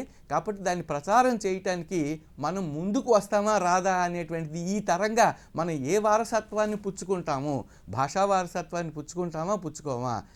ఇప్పుడు ఆ గ్రంథాలన్నింటి నాశనం అయిపోతే ఏంటవుతుందండి? ఆ భాష అటువంటిది పోతే, సాంకేతికత అంటే అది నేనేంటనుకుంటానంటే, సాంకేతిక పరిజ్ఞానం మనం అసలు ముట్టుకోకూడదు. సినిమాల్లో ఒక్క చిన్న విషయం చెప్పి నేను ముగిస్తాను. సినిమాల్లో సాంకేతిక పరిజ్ఞానం చాలా పైకి వెళ్ళిపోతున్నది. అలా పైకి చూసుకుంటే అబ్బా సాంకేతిక పరిజ్ఞానం చాలా వెళ్ళిపోతున్నది అంటే భాషా ప్రవర్తన శైలి ఎలా ఎంత నీచంగా పడిపోతున్నది. కాబట్టి ఒకే డైరెక్షన్లో మనం చూడకూడదు. ఇప్పుడు దీంట్లో నేను చెప్పేది ఏంటంటే, పాత వాళ్ళు ఏమైతే కనిపెట్టాము అని చెప్పి వాళ్ళు క్లెయిమ్ చేస్తున్నారో దాని విషయం నేను నా అభిప్రాయం అది కట్టుకథనో ఇంకోటో అనాలని నాకేం ఉద్దేశం లేదండి. నేను అనేది ఇప్పుడు ఏదైనా కానీ ఏదైనా మనం ఆవిష్కరణ చేసిన వాటికి మీద మనకి ఆ అవకాశం ఉంటుంది. అదేంటంటే మిగిలిన వాళ్ళు అనుసరిస్తారు, అది అక్కడ భావన. అంటే నారాయణరావు గారు, ఆధునిక సాంకేతిక పరిజ్ఞానం ఎంతవరకు అవసరమో అంతవరకు వినియోగించుకోవాలి అనేది అంతేనండి, అది ప్రధానం అన్నమాట. మనం వంట చేస్తారు, చేతులతో కలుపుకునో స్పూన్తోనో తింటాం. అరిగించుకోవాల్సింది ఏంటంటే మన శరీరమే కదా. అంతే కదా. అందుకని మనం ఎంతవరకు ఏది వాడగలమో అంతవరకు వాడగలం, అంతకుమించి వాడలేం మనం. ఆ నియమాలు కానీ ఆ లిమిట్స్ కానీ పెట్టుకోవాల్సిన అవసరం ప్రతి ఒక్కరికి ఉంది. అటువంటి దారిలో వాళ్ళని నడిపించాల్సిన అవసరం ఈ రోజున భాషా సైనికులకు ఉన్నది, భాషాభిమానులకు ఉన్నది అనేది నేను చెప్తున్నాను. ప్రాచీన భాషలో మన తెలుగు భాష మిన్నా అని అంటారు కదా. బ్రతుకు తెరుకు కోసం అనేక మంది తెలుగులో వారి మాతృభాషలో విద్యాబోధన జరిగినప్పటికీ వారి యొక్క బ్రతుకు తెరువు కోసం ఇతర భాషలు నేర్చుకోవడం జరుగుతోంది. దీనివల్ల అమ్మ భాషకు అంటే మాతృభాషకు అన్యాయం జరుగుతోంది అంటారా? ఎందుకంటే వాళ్ళు అనేకమైనటువంటి ఇంటర్వ్యూస్ కానీ గ్రూప్ డిస్కషన్స్లో కానీ అటువైపు మళ్ళినప్పుడు తప్పదు, వారి తెలుగులో కన్నా ఇతర భాషల్లోనే మాట్లాడాల్సిన వాళ్ళు ఉంటుంది. అవతల ఇంటర్వ్యూ చేసే వాళ్ళు వాళ్ళకు అనుగుణంగా మాట్లాడవలసి ఉంటుంది కదా. ఇప్పుడు తెలుగు భాష అనేది ప్రాచీన భాష, ప్రాచీన భాషలలో ఒకటి, అంతేగాని తెలుగు భాష ఒక్కటే ప్రాచీన భాష కాదండి. ఎందుకంటే మన దేశం చాలా విస్తృతమైనది, ప్రపంచం చాలా విస్తృతమైనది. అందుకని ఏది అత్యంత ప్రాచీనమైనదనే దానికి బదులు ఏంటంటే ప్రాచీన భాషల్లో ఒకటి అనుకుంటే అందరికీ గౌరవంగా ఆమోదయోగ్యంగా ఉంటుంది. ఇక ఈ బ్రతుకు తెరువు కోసం ఈ తెలుగు భాషను వదిలేసేసి ఈ ఆంగ్ల భాషను ఇతర భాషను నేర్చుకోవటం అని అంటే ఇప్పుడు అదే ప్రస్తుత చర్చ. ఇప్పుడు మనం తమిళనాడు మన ఉపాధి కోసం వెళ్ళేటట్టయితే మనం తమిళం నేర్చుకోవాలి, కర్ణాటక వెళ్ళేటట్టయితే కన్నడం నేర్చుకోవాలి, అదే ఇంగ్లాండ్ వెళ్ళేటట్టయితే అమెరికా వెళ్ళేటైతే ఇంగ్లీష్ నేర్చుకోవాలి, ఫ్రాన్స్ అయితే ఫ్రెంచ్ నేర్చుకోవాలి. అట్లా ఏంటంటే మనం ఎక్కడికైతే ఉపాధి కోసం వెళ్ళదలిచామో అది నేర్చుకోవాలి. అది నేర్చుకోవటానికి గాను దానికి ఒక అవసరమైనప్పుడు క్రాష్ కోర్సెస్, ప్రత్యేక శిక్షణ అవన్నీ తీసుకుని అటువంటి చోట్లకి వెళ్ళడం అనేది అది తెలివైన పని అవుతుంది. కానీ మన చేతిలో ఉన్న మనకి బాగా అనుకూలమైన మన భాషను మనం వదులుకోవటం అనేది, మన భాషను మనం పూర్తిగా నిర్లక్ష్యం చేయటం అనేది మాత్రం అది క్షమార్హం కాదు అనేది మేము వ్యక్తిగతంగా అభిప్రాయపడుతున్నాం. వెంకట్ గారు, మీరు ఒక పుస్తకం రాయడం జరిగింది. మాతృభాషలో 1200 పేజీలకు పైగా ఒక ప్రబంధంలా రాశారు. అసలు ఆ పుస్తకంలో ఏమేమి అంశాలు ఉన్నాయి, వాటి గురించి వివరిస్తారు? తప్పకుండా అండి. ఈ సదవకాశం కోసమే నేను ఎదురు చూస్తున్నాను. నేను ఇప్పుడు ఇంతవరకు కూడా నేను కనీసం ఒక 3-4 సార్లు చెప్పాను, భాషని ఎవరికైనా ఆమోదయోగ్యంగా చేయాలి లేదా వారికి వచ్చేలా చేయాలి, వారు వేడకుండా దాంతోనే ఉండాలి అంటే ఒకే ఒక పద్ధతి ఏమిటంటే వాళ్ళ మనసుల్ని రంజింపజేయడము. మనసులను రంజింపజేస్తే వాళ్ళు ఉద్యోగం కోసం ఏ భాష నేర్చుకున్నప్పటికీ, నేను బోధించడానికి అనేక భాషలు నేర్చుకున్నప్పటికీ నేను చూడండి ఎట్లా తయారయ్యాను, ఇదే ధ్యాస. నాకు తెలుగు అంటేనే ఇష్టం.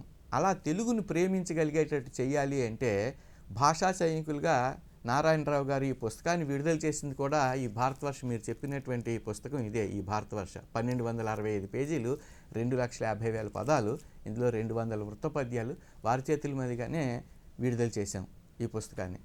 అయితే ఈ భాషావేత్తలైనటువంటి, భాషా సైనికులైనటువంటి అలాంటి వారి ప్రోత్సాహంతో నేను ఒక చక్రంలాగా దొర్లుతూ, వారు యంత్రం అయితే, ఇంజిన్ అయితే, నేను చక్రం అయినా అవ్వాలి కనీసం. ఎందుకంటే కవికి బాధ్యత ఉంది, సమాజాన్ని మార్చాల్సిన బాధ్యత కవికే ఉంది, ఉపాధ్యాయుడికి లేదండి. ఉపాధ్యాయుడు పాఠం చెప్తాడు, వాళ్ళు యాజమాన్యం ఏం చెప్తే అదే చెప్పగలడు. కవికి కొంచెం స్వేచ్ఛ కూడా ఉంటుంది, కొంచెం ఎంతైనా సరే. ఆ స్వేచ్ఛ ఉపయోగించి రాయొచ్చు, చక్కటి విషయాలను రాసి భాషలో మనసులను రంజింపచేసి అందరినీ ఆకట్టుకోవాలని చెప్పి కేవలం రాత్రి ఒక 3 గంటలు మాత్రమే, తర్వాత అది అలవాటు అయిపోయింది, 3 గంటలు మాత్రమే పడుకుని ఈ 8 నెలల్లో ఇది పూర్తి చేశాను. ఇందులో అనేక పద్యాలు, పాటలు, సంస్కృత గీతాలు, అలాగే సంస్కృత ఛందస్సులో ఉండేటువంటి పాటలు, అనుష్ఠూప ఛందంలో ఉండేటువంటి పాటలు అనేక ఉన్నాయి. ప్రత్యేకంగా వీటిని పాడడానికి 2 గాయనీమణులు కూడా ముందుకు వచ్చారు. ఋగ్వేదం పద్మశ్రీ, ఋగ్వేదం కృష్ణశ్రీ అని 2 అక్క చెల్లెళ్ళు అనేక సందర్భాల్లో పాడి వివిధ ప్రదేశాల్లో సంస్కృత ప్రదర్శనలు ఇచ్చి, ఆ ఇచ్చిన తర్వాత ప్రజలను రంజింపజేసినటువంటిది. అంటే గాత్రానికి మామూలుగా గద్యం కంటే పద్యం ఎక్కువ ఇష్టపడతారు, పద్యం కంటే గాత్రం మరింత ఎక్కువ ఉంటుంది. ఆనందించాలంటే ఏం చేస్తున్నారు, సినిమాలకు పోయి అక్కడ కూడా ఉండేటువంటి సంగీతము, నృత్యము, ఇలాంటివన్నీ వీటితో అలరించినటువంటిదండి. ఇందులో అన్ని పద్యాలు ఉన్నాయి. వెంకట్ గారు రచించినటువంటి భరతవర్ష పుస్తకంలో అనేకమైనటువంటి పద్యాలు, గీతాలు ఉన్నాయని చెప్పారు. వీటిని పాడటానికి, ఈ గీతాలను పాడటానికి సిద్ధంగా ఉన్నారు. ఋగ్వేదం పద్మశ్రీ, ఋగ్వేదం కృష్ణశ్రీ వీక్షిద్దామా?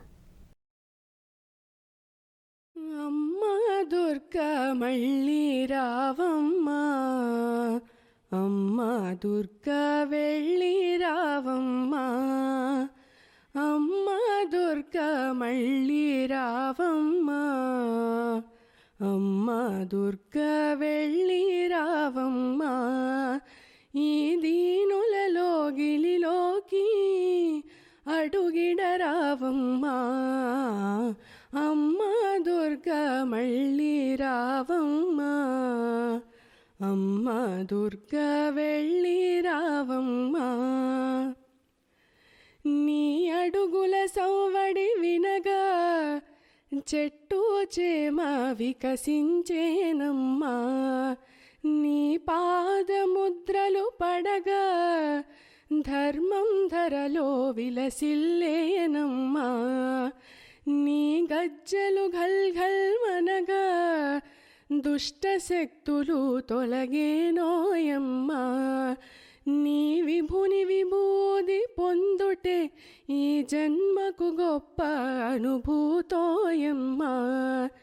నే చేసిన పుణ్యము కొలది నిన్ను కొలిచెడి భాగ్యము పొందితినోయమ్మా.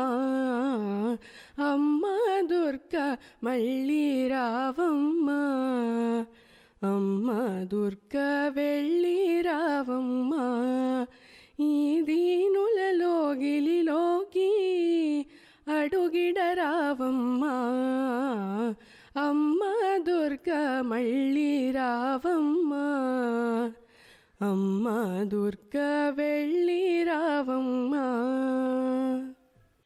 జగదానందకారకం నీ జననం, జగదానందకారకం నీ జననం. మధుర సురరాగ స్వరకల్ప సృజనాత్మకం, జగదానందకారకం నీ జననం. మధుర సురరాగ స్వరకల్ప సృజనాత్మకం, జగదానందకారకం నీ జననం. నీ జీవన తత్వము జీవిత లక్ష్యము సృజనాత్మక సుమధుర సంగీతము. నీ జీవన తత్వము జీవిత లక్ష్యము సృజనాత్మక సుమధుర సంగీతము. నీ గానమే నీ గమనము, నీ గమనమే కరిమాగమనిగమ ప్రయాణము. నీ గానమే నీ గమనము, నీ గమనమే కరిమాగమనిగమ ప్రయాణము. నీ గానమున విరియు నవరాగము, నీ గానమున విరియు నవరాగము. అది రాగ నవరాగ దుర్గుణ రాగ నిర్గమ మార్గము, రాగ నవరాగ దుర్గుణ రాగ నిర్గమ మార్గము. జగదానందకారకం నీ జననం. సరస స్వర రాగ యోగ సంయోగ జనరంజకం, జగదానందకారకం నీ జననం. ఇందులో ఇంకా చాలా ముఖ్యంగా చెప్పాలంటే నాబోటి గారు చెప్పగలిగేది పద్యం. నేను అనేక సందర్భాల్లో ఈ పద్యాలు పాడి జనబాహుల్యాన్ని అలరించి అనేక మన్ననలు పొంది ఉన్నాను ఇందులోని. అయితే నేను తెలుగులో కవిని కాదు, నేను ఇంగ్లీష్లో బాగా ఎప్పటి నుంచో రచనలు చేసి ఇంగ్లీష్లో చదువుకున్నటువంటి వ్యక్తినే నేను. ఈ మధ్య కాలంలో పెద్దవాళ్ళని అయిన తర్వాత నేను తెలుగు వైపు వచ్చాను, కానీ చిన్నప్పుడు నాకు చెప్పిన వాళ్ళు ఎవరు లేరు. అంటే తెలుగు మీడియంలోనే నేను చదువుకున్న వాడిని మామూలుగా ఉంది, కానీ ఇంత ఇది లేదు. అయితే తెలుగుని ఎలా రంజింపబడతారు అనేటువంటిది నేను పద్యాల ద్వారా రంజింపబడతారు అని తెలుసుకుని మన సంస్కృతి సంప్రదాయాలు పూర్తిగా ఉండేటట్టు ఇందులోని భారతదేశ సంస్కృతి, అసలు ఈ పేరే భారతవర్ష. భారతవర్ష అంటే మన భారతదేశం తాలూకా ప్రాచీన నామము. ఇందులో ఉండేటువంటి కథానాయకుడి పేరు కూడా భారతవర్ష. అతను చాలా నిరుపేద అయినప్పటికీ పండితుడు. తను ఒక సాహిత్య కెరటంలాగా నింగికెగిసిన ఒక ఏంటంటే ఒక మహా ఉజ్వలమైనటువంటి శక్తిలాగా తయారయ్యి అందరినీ కూడా భాషతో అలరించి వాళ్ళకు ఉండేటువంటి దుర్గుణాలని, అవలక్షణాలని, అంటే చెడ్డ అలవాట్లని కూడా మార్చి భాషనే అలవాటు అయ్యేలాగా, అందులోనే ఆనందం పొందేలాగా తయారు చేస్తాడు. పూర్తిగా భాష మీద ఉండేటువంటిది రాయడానికి నాకు ఛందస్సు అనేటువంటిది నేను నేర్చుకోలేదు. మొట్టమొదట పద్యం నేను రాశానండి, ఇష్టదేవతా ప్రార్థనకి చంపకమాల. అది ఎంతో కష్టపడి రాశాను. ఆ తర్వాత నాకు ప్రతి పద్యం కూడా నేను పెద్దగా శ్రమ పడకుండా సరస్వతీదేవి ఇచ్చిందా అని నేను అనుమానపడేలాగా నేను ఇంతవరకు నాకు జరిగాయి. నిన్న జరిగినటువంటి ఒక సమావేశంలో ఆయన చెప్పారు, సరస్వతి మిమ్మల్ని ఎంచుకుని వచ్చి అక్కడ కూర్చుని పని చేయించుకుంది అని. నా మనసు కూడా పులకరించింది. ఆ మొట్టమొదటి రాసిన ఇష్టదేవతా ప్రార్థనలో ఒక పద్యం చెప్తానండి. తప్పకుండా. చంపకమాల పద్యం ఇది. అనువుగ వేడగ భారతి అహార్య మహత్వ కవిత్వ శక్తతన్ కినుకము వీడినిచ్చే ఘనకావ్య రసజ్ఞ నవ చైతన్యమున్ కనకముని కృప భృగువుగాదె సనాతని దివ్య బాసటన్ మనమున పుట్టిన పద్యములు మాలగనిత్తు తలొగ్గివాణికిన్. అలాగా మనసులో పుట్టినటువంటి పద్యాలన్నీ నీకు సమర్పించుకుంటాను అని నేను ఎప్పుడైతే అట్లా మొదలు పెట్టానో, తర్వాత అబ్దుల్ కలాం గారు మీద ఒక పద్యం రాయడానికి నేను ఉపక్రమించినప్పుడు మత్తేపు చందంలో రాయాలని, నిజంగా అవి ఏంటో అంతగా తెలియపోయినప్పటికీ కోరిక, ఆ పేరు తెలుసు కదా, అందులో రాసియాలని. ఈ కథ అంశంలో కూడా పూర్తిగా మానవ సుగుణాలను ఎలా సంపాదించాలనేటువంటిది ఉంటుంది. భాష ద్వారా వస్తాయని నిరూపించినటువంటి గ్రంథం అండి ఇది. ఎప్పుడైతే చెడ్డ సాహిత్యం ఎక్కడైతే ఉంటుందో అక్కడ చెడ్డ మనుషులే ఉంటారు. మనం ఏ రకమైన సాహిత్యాన్ని ఆదరిస్తే అటువంటి ప్రపంచంలో మనం ఉంటామని తెలియజెప్పే గ్రంథము. ఇందులో ఒక చోరుడు కూడా పరిస్థితుల ప్రభావం చోరుడు అవుతాడు, పేదవాడు. అలాంటి అతన్ని కూడా ఆదరించి అన్నం పెట్టినటువంటి భారతవర్ష అనేటువంటి ఆ పండితుడు తను అబ్దుల్ కలాం గారి మీద ఒక పద్యం ఆలపిస్తాడు. తన ఇంట్లో ఆయన బొమ్మ ఉంటుంది. అది నేను సబరణమయవ అందులో రాయడానికి ఉపక్రమించినప్పుడు మొట్టమొదటి 2 లైన్లు కూడా, అంటే 2 పాదాలు కూడా నేను అనుకోకుండా వచ్చాయి. మిగతా 2 పాదాలకి చాలా కష్టపడ్డాను. ఆయన మీద ఎట్లా అంటే ఆయన జీవితం అంతా కూడా దాదాపుగా తెలియజేసే విధంగా ఈ పద్యం ఉంటుంది మత్తేపు చందంలోని. మితభాషీ సుగుణాల రాశి వరసామాన్య సమాలోచన హితకార్య కృతకృత్య వందిత మితాహార్య నిరాడంబరా వితగుప్త క్షిపణీధరాధర కళామార్యమణీవ ప్రజాహిత శాస్త్ర భరమాణియోదహరి అంభోద్భృత్పదమేగనే. మితభాషి అంటే తక్కువగా మాట్లాడేనా, సుగుణాల రాశి అంటే తెలిసిందే. వర సామాన్య సమాలోచన అంటే సింపుల్ థింకింగ్, ఇప్పుడు ప్రస్తుతం వాళ్ళకి అర్థం అవ్వాలంటే సామాన్య సమాలోచన. హితకార్య కృతకృత్య వందిత అంటే హితకార్యములు మంచి పనులని, కృతకృత్య అంటే విజయవంతంగా చేసినటువంటి, వందిత అంటే పూజ్యనీయుడా. అలాగా చెప్తూ వితగుప్త క్షిపణీధరాధర, వితలం అంటే పాతాళం, వితగుప్తం అందులో గుప్తంగా అంటే దాచినటువంటిది. పోఖ్రాన్ టెస్ట్ చేశారు అబ్దుల్ కలాం గారు. మితాహార్యం ధరిస్తూ ఉంటారంటే తక్కువ బట్టలుగా ఉంటాయన్నమాట. అంటే రకరకాల స్టైల్స్ అవి ఆయన అవలంబించరు, ఏదో 2-3 జతలతో సరిపెట్టుకుని సామాన్యంగా ఉంటారు, నిరాడంబర అని చెప్పి. అలాగే అంభోద్భృత్పదమేగనే, అయ్యో చనిపోయేరా అని. ఈ రకంగా అబ్దుల్ కలాం గారు చేసినటువంటి అన్నీ కూడా ఒక పద్యంలో రాయటం జరిగిందండి. ఇలా అనేక పద్యాలు చదువుతున్న కొద్దీ, అంటే వాటిని సమంగా చదవడం వచ్చిన వాళ్ళు ఉంటే నిజంగా మృదంగం వాయించినట్లే ఉంటుందండి. నిజంగా ఎన్నో విషయాల సారం, అందుకనే ఒక ప్రబంధంలా రాయడం జరిగింది అని అన్నాను. చాలా సంతోషం అండి, అందరూ చదవాలి ఇలాంటి పుస్తకాలను. ఎందుకంటే మీరు అన్నీ ఇందులో ప్రతి పేజీలో చూస్తే అన్ని తెలుగు పదాలే ఉన్నాయి. ఒక అద్భుతమైనటువంటి పుస్తకం అండి, అభినందనలండి. ఇందులో ఒక 100 పాత్రలు ఉంటాయండి. చాలా మంది ఇదిలో ఉంటాయా 100 పాత్రలు అంటే 100 పాత్రలు కూడా ఒక స్లైడ్ మీద పెట్టి చూపించానండి. 100 పాత్రలు కూడా 100 పాత్రలు ఉన్నాయి. దానికి సంబంధించినటువంటి రకరకాల, ఇందాక చెప్పారు కదా, భాష యాసలు అన్నీ కూడా వస్తాయి. రకరకాల పాండిత్య స్థాయిల గురించి, శబ్దాలంకారాల గురించి తెలియజేసే అనేక పద్యాలు ఉన్నాయండి. అద్భుతము, నవరసాలను తెలియజేసేటువంటి పద్యాలు ఉన్నాయి. శాంతం చెప్పేటప్పుడు ఒకటి ఉంటుంది, కరుణము, రౌద్రము, బీభత్సము, అన్ని రసాలని కూడా తెలియజేసేటువంటి పద్యాలు ఇందులో ఉన్నాయండి. చాలా సంతోషం అండి. నారాయణరావు గారు, గ్లోబలైజేషన్ ఉన్నటువంటి నేపథ్యంలో మాతృభాష పరిస్థితి ఏంటంటారు? గ్లోబలైజేషన్ సందర్భంగా మాతృభాష వాడకం అనేది తగ్గింది. ఇప్పుడు మనం ఎక్కడికైనా ఒక చోటకి వెళ్ళేటప్పుడు అక్కడ ఉన్న పరిస్థితులకు అనుగుణంగా మనం మన ఆహార్యాన్ని, మన అలవాట్లని, ఇవన్నీ కూడా మనం పునఃసమీక్షించుకుంటూ చేస్తాం కదా. అలాంటప్పుడు ఇప్పుడు అమెరికా వెళ్ళేవాళ్ళు అమెరికాకి తగినట్టుగా, జర్మనీ వెళ్ళేవాళ్ళు జర్మనీకి తగినట్టుగా, ఇట్లా ఏంటంటే ఏ దేశాలకి వాళ్ళకి ఒక లక్ష్యం ఉంటుందో ఆ లక్ష్యం దిశగా అక్కడ కావాల్సిన వాటి వరకు వాళ్ళు సముపార్జించుకుని, ఏది భాష రీత్యా కానీ ఇంకో రీత్యా కానీ కేవలం మన మాతృభాషకి మాత్రమే అత్యంత ప్రాధాన్యత ఇచ్చి, ప్రాథమిక విద్యతోనే కాకుండా పిహెచ్డి, స్నాతకోత్తర పట్టాలు, దానికి సంబంధించిన విద్యతో సహా ఇవన్నీ కూడా తెలుగు భాష, మన మాతృభాష మాధ్యమంలోనే ఉంటే మన జాతి చిరకాలం కలకాలం ఉంటుంది అని చెప్పి నేను వ్యక్తిగతంగా భావిస్తున్నాను. బాగుందండి. అలాగే వెంకట్ గారు, ఇప్పుడు మాతృభాష మాట్లాడకపోవడం వల్ల ఈ భాష క్షీణించిపోతే సమాజం పతనమైపోతోంది అంటున్న నేపథ్యంలో మీరేమంటారు? మాతృభాష ఎప్పుడైతే ప్రాధాన్యత తగ్గిపోయిందో ఇక్కడ అయితే మరి కొంచెం ఎక్కువగానే ఉందండి. ప్రాధాన్యత తగ్గడమే కాకుండా మీరు ఏదో నేర్చుకుంటున్నారు, వెళ్తున్నారు, విదేశాలు వెళ్ళిపోతున్నారు, వెళ్ళిపోతే వెళ్ళిపోయారు. కానీ ఇక్కడ భాషకి అవమానం ఎలా జరిగింది అంటే, నేను తెలుగు భాష ఇంకెప్పుడు మాట్లాడడం మెడలో పలకరా కట్టి తిప్పినటువంటివి మనం వార్తల్లో చూసాం. అంతేకాకుండా ఇంగ్లీష్ మాట్లాడితే వాళ్ళేదో బాగా చదువుకున్న వాళ్ళు, ఉన్నతులు అని చూపించినటువంటి అనేక సినిమాలు చూసాం. అలాగే ఇంగ్లీష్ కంటే తెలుగుని తక్కువ చేసి తెలుగు మీద వ్యాఖ్యానాలు, జోక్స్ వేయడం మనం చూసాం.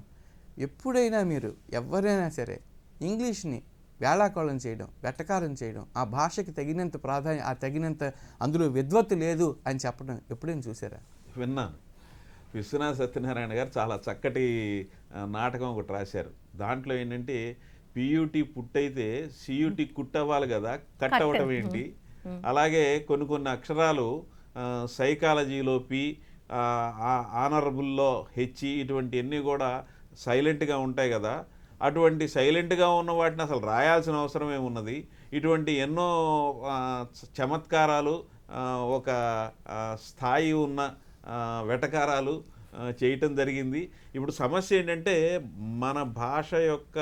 మన భాషను అవలంబించే వాళ్ళ యొక్క ఆ పరిజ్ఞానం కానీ, వాళ్ళకున్న ఈ ఇంతకుముందు ఈ భాషకు సంబంధించి ఎన్ని అద్భుతమైన గ్రంథాలు ఇవన్నీ ఉన్నాయి, రచనలు, ఇవన్నీ తెలియకపోవటం. దీనికి ఇంకొక ముఖ్య కారణం ఏంటంటే ఈ గ్రంథాలయ వ్యవస్థ కూడా గత 30-40 ఏళ్ళుగా బాగా వెనకబడిపోవటం. ఈ గ్రంథాలయ వ్యవస్థ మా తరంలో ఉన్నప్పుడు, మా ముందు తరాల్లో ఉన్నప్పుడు ప్రతి ఒక్కళ్ళు కూడా చదువుకునే వాళ్ళు గ్రంథాలయాల దగ్గరికి వెళ్ళి అక్కడ ఉన్న పుస్తకాలు అన్నీ కూడా చదివేవాళ్ళు, వాటిలో ఉన్న విషయాలు ఆకలింపు చేసుకునేవాళ్ళు. అసలు ఇప్పుడు గ్రంథాలయాలు ఎక్కడ ఉన్నాయి, గ్రంథాలయాలు ఉన్నా కానీ వాటిలో పుస్తకాలు ఎక్కడ ఉన్నాయి, పుస్తకాలు ఉన్నా కానీ అవి చదివేవారు ఎవరు? ఈ రకమైన పరిస్థితి మూలంగానే మనం వెనకబడిపోయాం, మన భాష వెనకబడిపోయింది. అయితే ఇప్పుడు ఈ ఇతర దేశాలకి వెళ్ళిన వాళ్ళు అక్కడ మన మూలాలు పోకూడదని, మన మూలాలు ఉంచుకోవాలని, అలాగే మన భాష బాగా బతికి బట్టకట్టాలని, మరింత అభివృద్ధి చెందాలని వాళ్ళు చాలా చక్కటి అద్భుతమైన ప్రయత్నాలు, ఇప్పుడు తానా అని, ఆట అని, ఇంకోటని ఇట్లాంటి రకరకాలవి ఉన్నాయి. వాళ్ళందరూ అక్కడ అసలు తెలుగు భాషని అధ్యయనం చేయడానికి వాళ్ళు ప్రత్యేకమైన కళాశాలలు, యూనివర్సిటీలు ఇవన్నీ కూడా పెట్టడం, ఒక పీఠాలు పెట్టడం, ఇవన్నీ జరుగుతున్నాయి. నేను ఈ సందర్భంగా చెప్పేది ఏంటంటే, వాళ్ళు మనకి ఈ రోజున భాషని కాపాడటం విషయంలో, తర్వాత తరాలకు అందించే విషయంలో వాళ్ళు మనకు ఆదర్శం అయ్యారని చెప్పి నిర్మోమాటంగా చెప్పాలి. అంటే విదేశాలలో ఉన్నటువంటి మన తెలుగువారు చక్కగా మన తెలుగు భాషపై పట్టు సాధిస్తూ అనేకమైనటువంటి సాహితీ కార్యక్రమాలను చేస్తూ ఉన్నారు అని అన్నారు నారాయణరావు గారు. వెంకట్ గారు, మీరేమంటారు? అలాగే పుస్తక పఠనం అనేది కూడా చాలా ప్రాధాన్యం ఉంటే కనుక మాతృభాష ఎప్పటికీ నిలిచి ఉంటుంది అంటారా? మరి మీరేమంటారు? తప్పకుండా అండి. కానీ పుస్తకం చదవాలంటే నారాయణరావు గారు చెప్పారు, గ్రంథాలయాలు ఎక్కడున్నాయి, గ్రంథాలయాల్లో పుస్తకాలు ఎక్కడున్నాయి అని. అవన్నీ నిజాలే. కానీ ఇంకొకటి కూడా నేను చేరుస్తున్నాను అదనంగా. అదేంటంటే, చదవాలి అనేటువంటి దానికి ముందు వాళ్ళకి చదువు రాత రావాలి కదా. ఒక విద్యార్థి ఇంటికి వెళ్ళి ఈ మధ్యన ఏదయ్యా ఇంగ్లీష్లోని, హిందీలోని, తెలుగులోని నీ పేరు రాయని చెప్పాను, రాయలేకపోయాడు. ఇలాంటి చదువు మీరు చదివిస్తున్నారు మీ పిల్లల్ని అని చెప్పడం జరిగింది. చాలా చోట్ల నేనంటమే కాదు, ఏఈఎస్ఆర్ రిపోర్ట్ మీరు చూసినట్లయితే 5వ క్లాసు వాడు 2వ క్లాసు వాడు పుస్తకం కూడా చదవలేడని వార్తల్లో ఉన్నాయండి ఇవి. ఇలాంటి పరిస్థితులు కొన్ని వేలాది స్కూల్స్ మీద వాళ్ళు పరిశోధన జరిపి ఒక సమగ్ర సర్వే జరిపి దాన్ని ప్రచురిస్తున్నారు. అంతేగాని ఏదో ఎవరి అభిప్రాయాలు వాళ్ళు చెప్పడం లేదు. దాని ఆధారంగా నేను మాట్లాడుతున్నాను. అలాగే మన అనుభవం కూడా చూస్తున్నాం కదా. బాబు లీవ్ లెటర్ రాయరా అంటే లవ్ లెటర్ రాసేసి వాడు దొరుకుతాడు మనకి. వాడికి ఇంక చదవటం రానప్పుడు ఏం చదువుతారు పుస్తకం? వాళ్ళు ఏం చేస్తారు? సినిమాకి పోదామని చూస్తారు. సినిమాలో ఏం చెప్తారు మనం చూస్తున్నాం కదా, ఎలా చెప్తున్నారు? సాంస్కృతిక విధ్వంసం. ఈ రకంగా జరుగుతున్నప్పుడు ఖచ్చితంగా దాని మీద చర్యలు తీసుకోవాల్సిన అవసరం ఉందండి. అందుకని ధార్మికత కూడా కలిసే ఉండాలి. ధార్మికత ఉండాలని చెప్పి ఇందులో భాషా పండితుడు ధార్మికత గురించి ఎన్నో పద్యాలు రాస్తుంటాడంటే ఒక మహాపండితుడిని సృష్టించాలంటే మరి నేను రాయాలి కదా దానికి సంబంధించి. ఆయన రాసినటువంటి ఒక పద్యం చెప్తాను చూడండి, ధార్మికత ఎలా ఉంటుంది అనేటువంటిది. ఇందులో దాదాపుగా ఒక 50 శివుడి మీద పద్యాలు ఉంటాయి. అంటే ప్రస్తుతం సమాజం ఎలా చితికిపోతున్నది, మనిషి కులాలు మతాల ప్రస్తావన ఏం కాకుండా అసలు మనుషులు ఎలా చితికిపోతున్నారు, వినాశనం ఎలా అయిపోతున్నారని, ఎందుకు అయిపోతున్నారు అన్నీ కూడా ఈ నవల్లో రాసినటువంటివే. క్షుద్రానందములందగోరి పురుషులు క్షోభించి యార్జించుచు భద్రంబు క్షయమవ్వదాగి జనులను వంచించి జీవించుచుండ్రు రుద్రా నీ కృపకోరి నేను దినమున్ ప్రార్థింపలోభంబు అంతంబగున్ నిద్రానంబుగునున్న బుద్ధి బలమంత వృద్ధవు నీ కృపన్ నిక్కంబుగన్ అంటాడు. అంటే శివుణ్ణి క్షుద్రానందాల కోసమని మనుషులు దిగజారిపోయి క్షోభించి యార్జిస్తున్నారంటే వాళ్ళకి ఇష్టం ఉండదు ఇలాంటి పనులు చేయడం, ఎవరినో మోసం చేసి ఏదో అబద్ధాలు ఆడి ఇట్లాగే బ్రతుక్కొస్తున్నారండి. ఇట్లాంటివి రాస్తాడు. ఇంకో పద్యంలో చెప్తాడు, గంభీరంబుగా వేషమేసి గాండ్రించి జనులన్ యామాచినన్ రంభారావిడి చేసి పంచ సిరులన్ యాసూలికి ఆగ్రహమొచ్చు కుంభీపాకములోకి నెట్టి నరులన్ కుంపట్లో దుర్మార్గులన్ సంభావించును కాలుడంచు తెలిపే శాస్త్రంబు స్పష్టంబుగాన్ అంటాడు. తప్పులు చేస్తే నీకు వేరే ఊర్ధ్వలోకాలు ఉన్నాయరా, అక్కడ నీకు నీ పని పడతారు అని చెప్పి ఆ యముడు సంభావించినంటే తగినటువంటి శాస్తి చేస్తాడు. నువ్వు ఇతరులను మోసం చేసి గంభీరంగా వేషం వేసేసుకుని పెద్ద పెద్ద బిల్డింగ్స్ పెట్టేస్తారు, గన్మెన్ పెడతారు, కార్లు వస్తారు. మనం ఒక చిన్న టోల్ గేట్ దగ్గర డబ్బులు ఇవ్వడానికి చాలామంది ఇబ్బంది పడేవాళ్ళని మనం చూస్తూ ఉంటాం. ఈ హడావుడి అంతా చేసి రంభారావుడి అంటే అదే, ఇదంతా చేసేసి ఎందుకు ఇట్లా చేయాలి, ఆ తోలు తీసేస్తాడని చెప్తాడు. కానీ సినిమాల్లో ఎలా చూపిస్తారంటే అదే యముడిని ఒక జోకర్గా చూపిస్తాడు, ఒక సమవర్తిని. ఇది తప్పు. ధార్మికత లోపించడం అంటే ఇదే. వాటన్నిటిని మీరు పద్యాలు చాలా చక్కగా చూపించారు. అందుకనే పద్యాలు చదవాలి. పద్యాలు చదివితే దానిలో ఉన్నటువంటి అర్థం, పరమార్థం తెలుస్తుంది. అప్పుడే మన మాతృభాష కూడా ఎంత అందంగా ఉంటుందో తెలుస్తుంది. ఈ సందర్భంలో ఒక ప్రశ్న, నారాయణరావు గారు, దేశ భాషలందు తెలుగు దేశ అన్నారు శ్రీకృష్ణదేవరాయల వారు. వారు మన మాతృభాష మాధుర్యాన్ని, గొప్పతనాన్ని ఎంతో అద్భుతంగా చెప్పారు. వారే కాదు, అనేక మంది కవులు ఎంతో చక్కగా వివరించారు. ఏ భాషలో లేదని గొప్పతనాన్ని మన తెలుగు భాషలో చొప్పించినటువంటి కవులకు వేవేల వందనాలు. మరి మన మాతృభాషను కాపాడుకోవడానికి మనం చేయవలసినటువంటి తక్షణ కర్తవ్యం, ఈ తరం వారు అసలు మాతృభాషలో మాట్లాడటానికి కూడా ఆదరణ చూపలేనటువంటి నేపథ్యంలో మనం ఉన్నాం. మీరేమంటారు?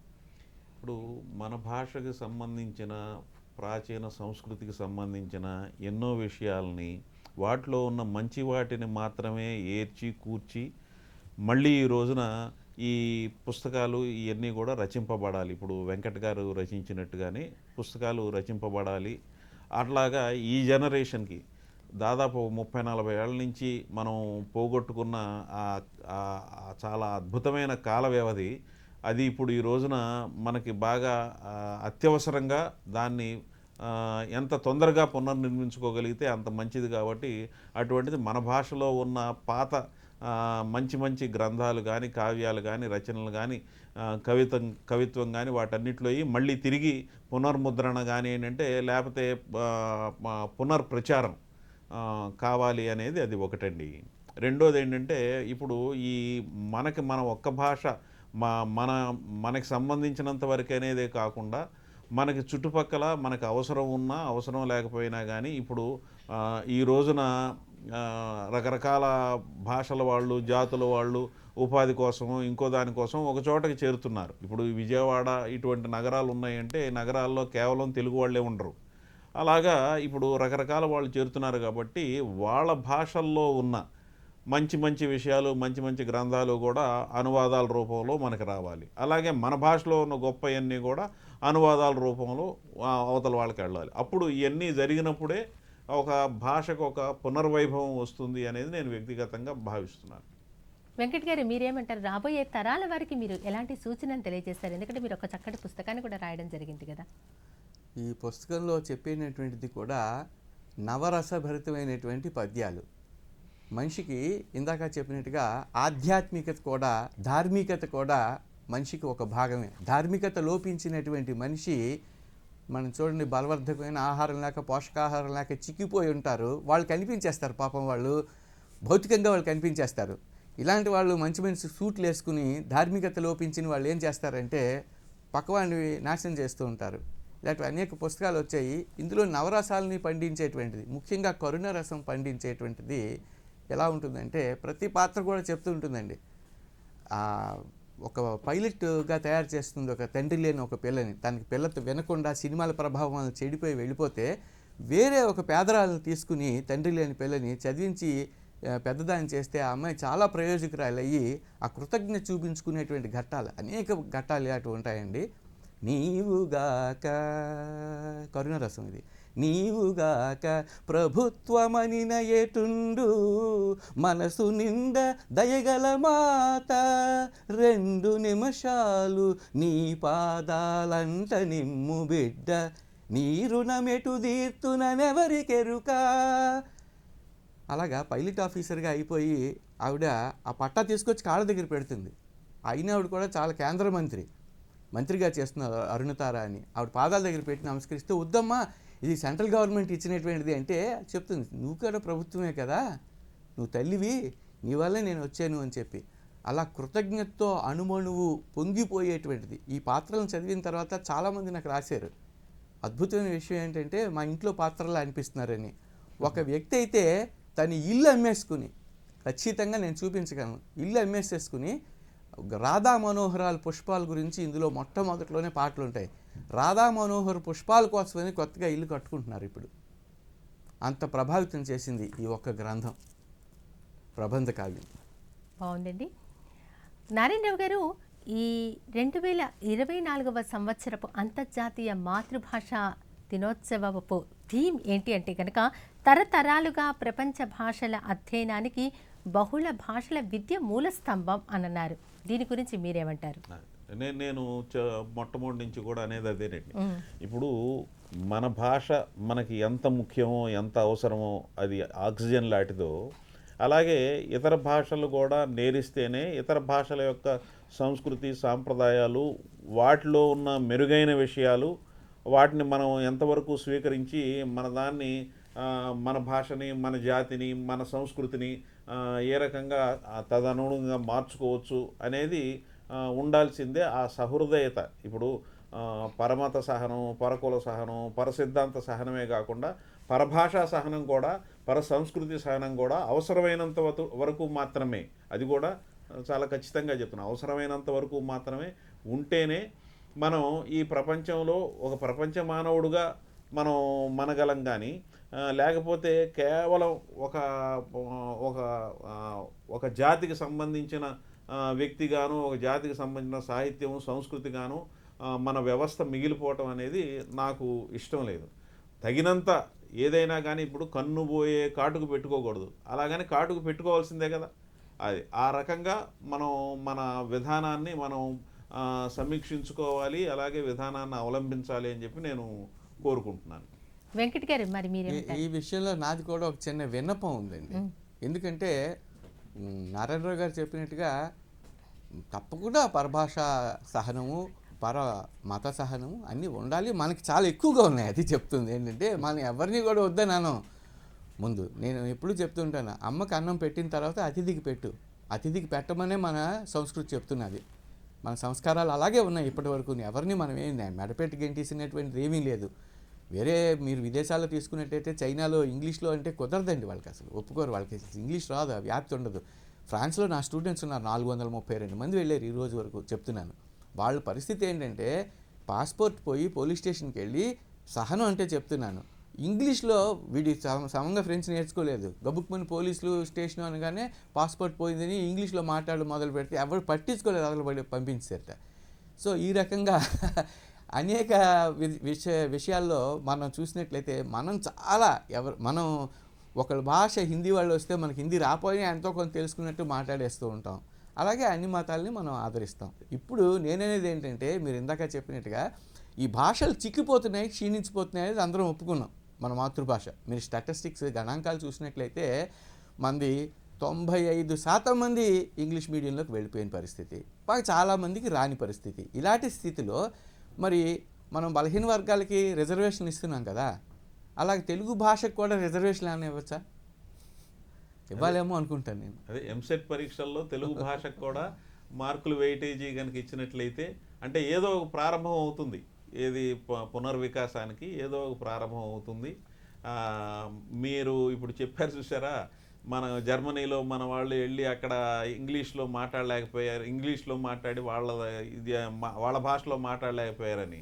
అలాగా ఇప్పుడు మనం అటువంటి వాళ్ళని ఊహించుకోండి, వాళ్ళు మన తెలుగు నాడు గనక వచ్చినట్లయితే వాళ్ళకి ఇటువంటి సమస్య తలెత్తే మనకు ఆ భాష తెలియక వాళ్ళు వాళ్ళ భాషలో ఉంటే మనం కూడా తిరిగి పంపిస్తే అది కూడా మానవత్వం కాదుగా. కాదు అదే అందుకని ఏంటంటే ఈ ఇచ్చిపుచ్చుకునే ధోరణి భాషల మధ్యలో, జాతుల మధ్యలో, సంస్కృతి మధ్యలో, సాహిత్యం మధ్యలో ఉండాలి. అది తగినంత మాత్రమే ఉండాలి అనేది నేను వెళ్ళిపోతే జర్మనీ వెళ్ళినటువంటి ఒక విద్యార్థి ఆమ్లెట్ కావాలని అడగడం రాక, ఆమ్లెట్ నాకు లేదు డస్ ఆమ్లెట్ అంటారు అంతే. ఇలా కొట్టి గుడ్డును చూపించి ఇలా కొట్టి కుక్కరోకో అని చెప్పి చాలా యాక్షన్ చేస్తుంటే డస్ ఆమ్లెట్ అన్నట్ట. వీడికి అప్పుడు అర్థమైంది డస్ ఆమ్లెట్ అంటే ఇంగ్లీష్లో కూడా ఆమ్లెట్ అంటే అది తెలిసిన విషయమే. కొంచెం నేర్చుకోవాలండి, నేర్చుకోకుండా అట్లా భీష్మించి కూర్చోకూడదని నా అభిప్రాయం. అది ఇప్పుడు నేను చెప్పేది అదేనండి. ఇప్పుడు ఏ భాష అయినా కానీ వేరే ప్రాంతానికి వెళ్ళినప్పుడు నెగోషియేట్ చేయటానికి, కమ్యూనికేట్ చేయడానికి తగినంత ఖచ్చితంగా ఎవరైనా కానీ నేర్చుకోవాల్సిందే. అయితే పోయిటరీ రాయాలంటే మాత్రం ప్రత్యేక శిక్షణ పొంది ఆ రకంగా వెళ్ళండి అనేది మనం చెప్తున్నాం. మన చిన్నప్పటి నుంచి కూడా 30 రోజుల్లో తమిళ భాష, 30 రోజుల్లో ఆంగ్ల భాష, ఇటువంటివన్నీ కూడా ఏంటంటే చిన్న చిన్న పుస్తకాలు వచ్చాయి. ఇప్పుడు వాస్తవంగా చాలామంది ఆ పుస్తకాలు కొనుక్కొని అక్కడికి ఆ ప్రాంతాలకు వెళ్ళి వాళ్ళు మేనేజ్ చేసుకోగలిగేవాళ్ళు. అది ఇప్పుడు ఏంటంటే ఇవన్నీ కూడా తగ్గిపోయినాయి. బహుశా ఈ మన సెల్ ఫోనుల్లో అటువంటి యాప్స్ అటువంటివన్నీ కూడా వచ్చేసేసినాయేమో నాకు తెలియదు. మీరు చెప్పినట్టుగా ఏంటంటే ఈ మినిమం ఆ నెగోషియేషను, ఆ కమ్యూనికేషను, దానికి మాత్రం ఈ ట్రాన్స్లేటర్స్ యాప్ అనేది ఖచ్చితంగా ఉపయోగపడుతుంది. మీరు చెప్పినట్టుగా పోయిటరీ రాయటానికో ఇంకో దానికి అయితే ఉపయోగపడకపోవచ్చు, కానీ వ్యాసాలు రాయటానికి ఈ చిన్న చిన్న విషయాలకి మనల్ని మనం అక్కడ నిర్వహింపజేసుకోవడానికి మాత్రం ఉపయోగపడతాయని చెప్పి నేను భావిస్తున్నాను. అంటే కొన్ని సందర్భాల్లో సాంకేతిక పరిజ్ఞానాన్ని కూడా మనము నేర్చుకోవాల్సినటువంటి అవసరం, దానిని వాడుకోవాల్సిన అవసరం ఎంతైనా ఉంది. ఎందుకంటే మానవ మనుగడకు మనం అనేకమైనటువంటి మన మాతృభాషతో పాటు ఇతర భాషలను కూడా నేర్చుకోవాల్సిన అవసరం ఎంతైనా ఉంది. మన మాతృభాషలో మాట్లాడాలి, పరాయి భాషలను కూడా మనం నేర్చుకోవాలి. ఎందుకంటే మనసులోని భావాలను సహజంగా వ్యక్తం చేయగలిగినటువంటి శక్తి మాతృభాషకే ఉంది. మన మాతృభాషలో మాట్లాడుతూ మన భాషా సౌందర్యాన్ని భావితరాల వారికి అందచేద్దాం. అలాగే ఇతర భాషలను కూడా మనం నేర్చుకుందాం. ఈ సంవత్సరం యొక్క ప్రధానమైనటువంటి థీమ్ కూడా అదేనండి. గోళ్ళ నారాయణరావు గారు అలాగే వెంకట్ గారు ఈరోజు మా దూరదర్శన్ సప్తగిరి స్టూడియోకి విచ్చేసి అంతర్జాతీయ మాతృభాషా దినోత్సవం సందర్భంగా మాతృభాష ప్రాముఖ్యత గురించి ఎన్నో విషయాలను సవివరంగా తెలియజేసినందుకు ధన్యవాదాలు. నమస్కారం అండి. నమస్కారం. ఇదండి అంతర్జాతీయ మాతృభాషా దినోత్సవం సందర్భంగా ప్రత్యేక కార్యక్రమం. మరో కార్యక్రమంలో మళ్ళీ కలుద్దాం. అంతవరకు సెలవు మరి. నమస్కారం.